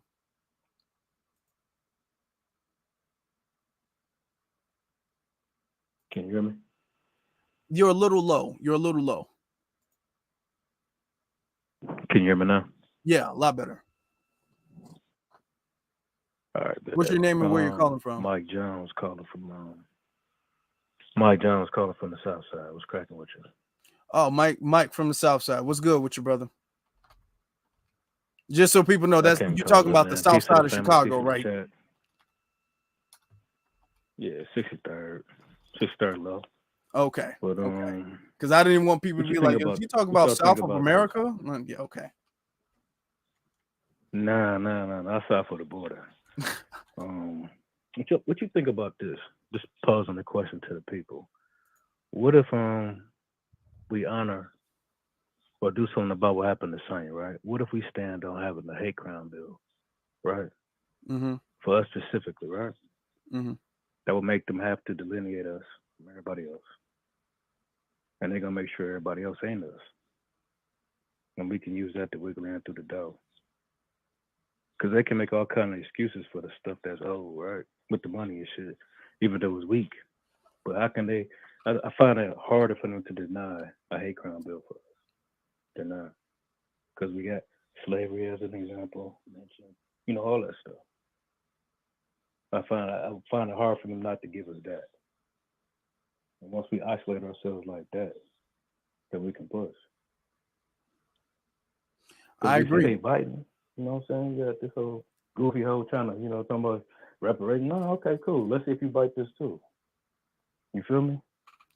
Let our people see what kind of power they got. But that's it though, man. Okay. Keep doing your thing, man. Appreciate you. My thing on that is a hate crime bill is definitely necessary. You know what? And I think we've been on doing calls for about a whole hour or so. So I think we're gonna probably wrap the calls up. Yeah, we've been a little bit over an hour when it comes to calls. So yeah, let's wrap this up and then let me address what our brother had to say real quick. So yeah, we're just gonna wrap that up real quick. So about the hate crime thing, that's definitely necessary. I agree with that. My thing is that we shouldn't be with the mentality of this or that. We shouldn't have an or mentality. We should have an and mentality. I'm not going to say, well, if we don't get reparations, we could get something else. It's not a this or that. Reparations is a debt that has been owed for hundreds of years. So I'm not going to allow any substitute, even if the substitute is something that we need, even if it's necessary. I'm not going to allow you to say, well, I give you this, so let's put the conversation of reparations some off to some other time. I'm not going to do that. Okay? Because what they're going to do is they're constantly going to push the conversation back. If we let them push it back, they'll push it back and they'll push it back and they'll push it back and they'll push it back, and we'll never get to the conversation. So this is why I'm saying we should absolutely not deter from this conversation. We shouldn't push it back. We shouldn't wait for another issue or wait for another chance. We need to stay very firmly on the issue of reparations. The second we allow it to be pushed back, they're going to find an excuse to push it back, and they're going to push it back even further and further and further, and we'll never actually get to that. And we shouldn't have the mentality of we need both. We are owed both these things. We need a hate crime because we are citizens of this country, the country we built, mind you. We're citizens of this country, and yet we face the most targeted, deliberate, unpunished hate crimes of any group of people in this country. So since we are specifically and particularly targeted, we need specific and particular protections, because any group of other people who face a quarter of what we face have specific and particular protections that are enforced for them, but we don't have that for us. So we need specific and particular protections because we are specific and particularly targeted. That is one thing. That's a necessity, and we're not taking that off the table. We can also not take the reparations off the table. We can't take reparations off the table. We have been owed reparations for hundreds of years. And every single time we have the conversation of reparations, it's okay, well, you got to understand there's some bigger issue. There's some bigger problem. We don't have the money at the time. It's this, it's that. No. You've owed this money for too long. The debt is due now. It was due hundreds of years ago. It's due now. We are not, there's absolutely no way we are taking reparations off the table at all. It doesn't matter. You can't say, well, we can only do one thing. Y'all gonna do both. Y'all gonna do both. We got both these things on this table, and y'all gonna find a way to do them. Y'all gonna find a way to do them. Now, what the brother was talking about, it would be very easy for them to implement a specific lineage-based hate crime bill for us. It would be very easy. He could do it with an executive order. He could do it through Congress. If Congress don't want to do it, he could do it through an executive order. It would be very easy. He could get that done in record time, especially with the precedent of all of the statistics that we face the most hate crimes. Yet they're not even entertaining the discussion because they know there's no excuse. They know it's no excuse. Now with reparations, they say, yeah, sure, but we just don't know what form of reparations we want to go about. They're saying that, but with a hate crime bill, there's no excuse. So they're not even entertaining the conversation. Literally, you have not heard one single Democratic or Republican politician say anything about reparations. Not one. Because they know if they say it, it would be too easy for them not to implement it. So they would have to do it. So they're just not going to say it. No matter how much they're just not going to say it. Because it would be too easy. So we're not going to sit there like, oh, y'all don't understand how difficult it is to be in politics. No, it's very easy for you to get this done the same way it was easy for you to get that done with the Asians. So it's going to be easier for you to get it done with us because we have more of a historic precedent than the Asians do. But you was able to get it done in record time for the Asians, so you can get it done with us, for us. They're not even entertaining that. This is why we have to stay on them. We have to keep these demands on the table. You better sign both these contracts. You better sign the reparations contract, and you better sign the anti-Black hate crime bill contract. You better sign them both. And I'm not getting off this table. I'm not getting up until both these are signed. Otherwise, you can find some other demographic to support you. You can find somebody, other people to vote for you. We still gonna demand this whether you get the votes or not. But you can find somebody else to go help your little ass campaign. Let me get to the super chats because we have a few super chats since last time. Let me give a shout out to Walter. Walter gives a super chat. Shout out to Walter, or that's a super chat. Sometimes the super chats and super stickers. Shout out to Walter. I appreciate you. Thank you so very much. And then we have another one from Nora. Nora says, celebrating 30 years voting for the couch. FBAB1. Absolutely. Hey, 30 years. That's good. I'm gonna tell you, 30 years. That's something to be proud of. That's something to be proud of. And I don't think our sister is planning on breaking the streak anytime soon. I just don't think so. Shout out to you. Thank you. Another one from Alpha Male Pimp Network. Alpha Male Pimp Network. All right. Says, I don't know what's more disgusting. Trump telling us to drink bleach. Biden telling us to get the jab. Kamala telling us to wash our greens in the tub. I don't know. Personally, and shout out to personally to me, man.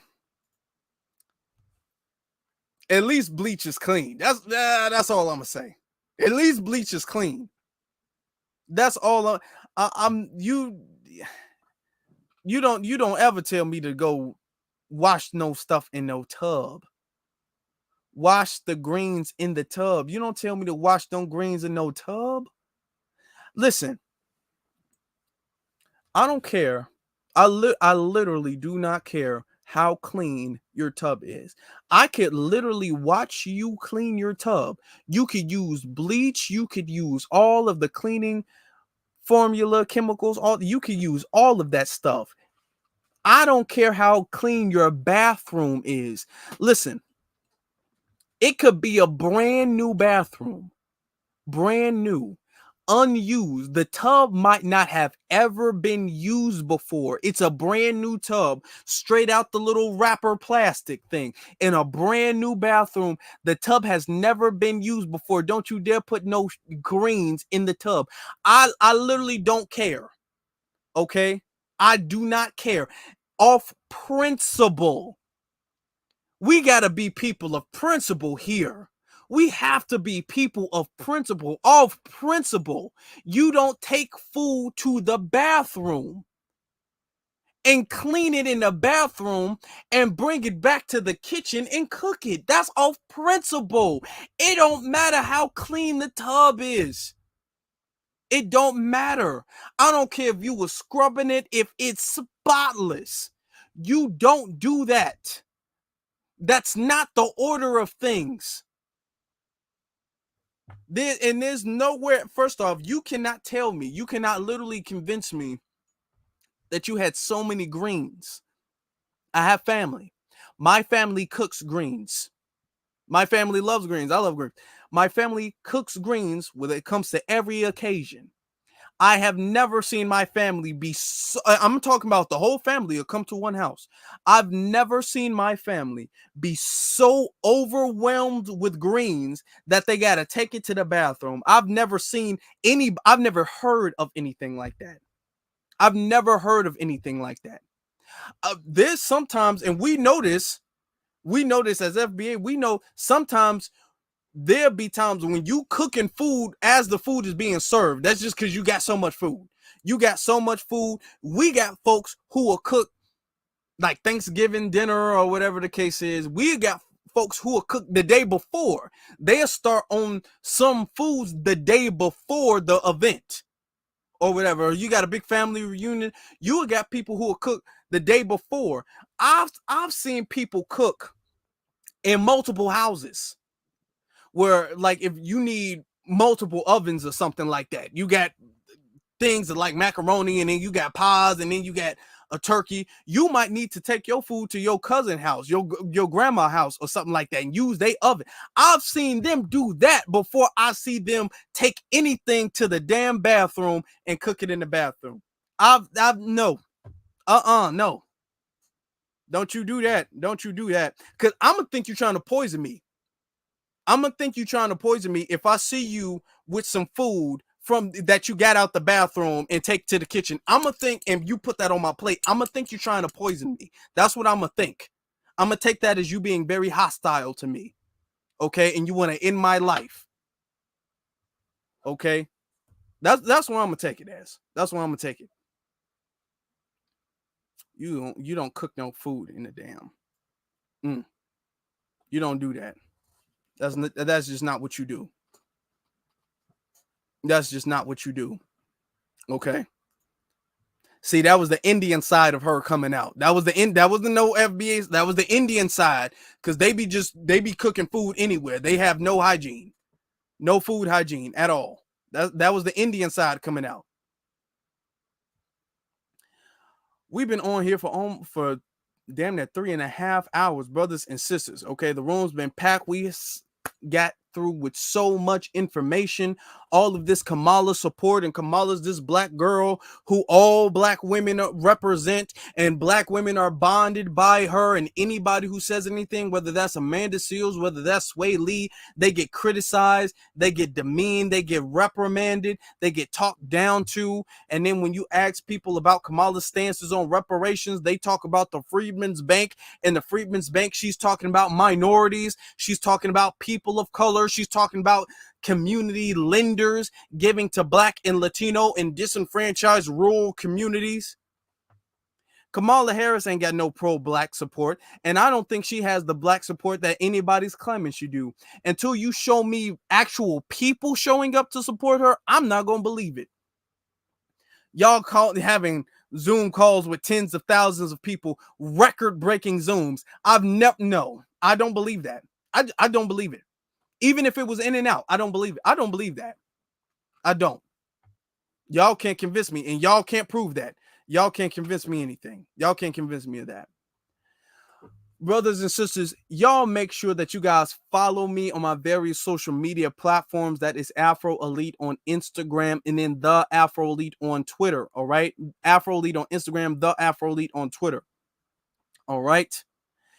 Make sure that you guys, if y'all have seen this for the very first time, please hit that like button. I want this to blow up. We got to make a statement. We have to make a statement. Hit that like button. That makes a statement. All right.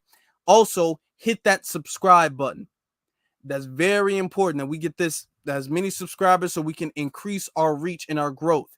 And hit that notification bell so that way every time we go live, you make sure that you're there because you are notified when you hit that notification bell. We had a lot of good callers. We broke a lot of good games, spit a lot of facts. Shout out to everybody. Shout out to all of you guys for being here right now with us. Appreciate you all. This was a really good classic stream. Thank you guys for being here. And now with that being said, B1 salute to every single last one of you brothers and sisters, and you all have a good one.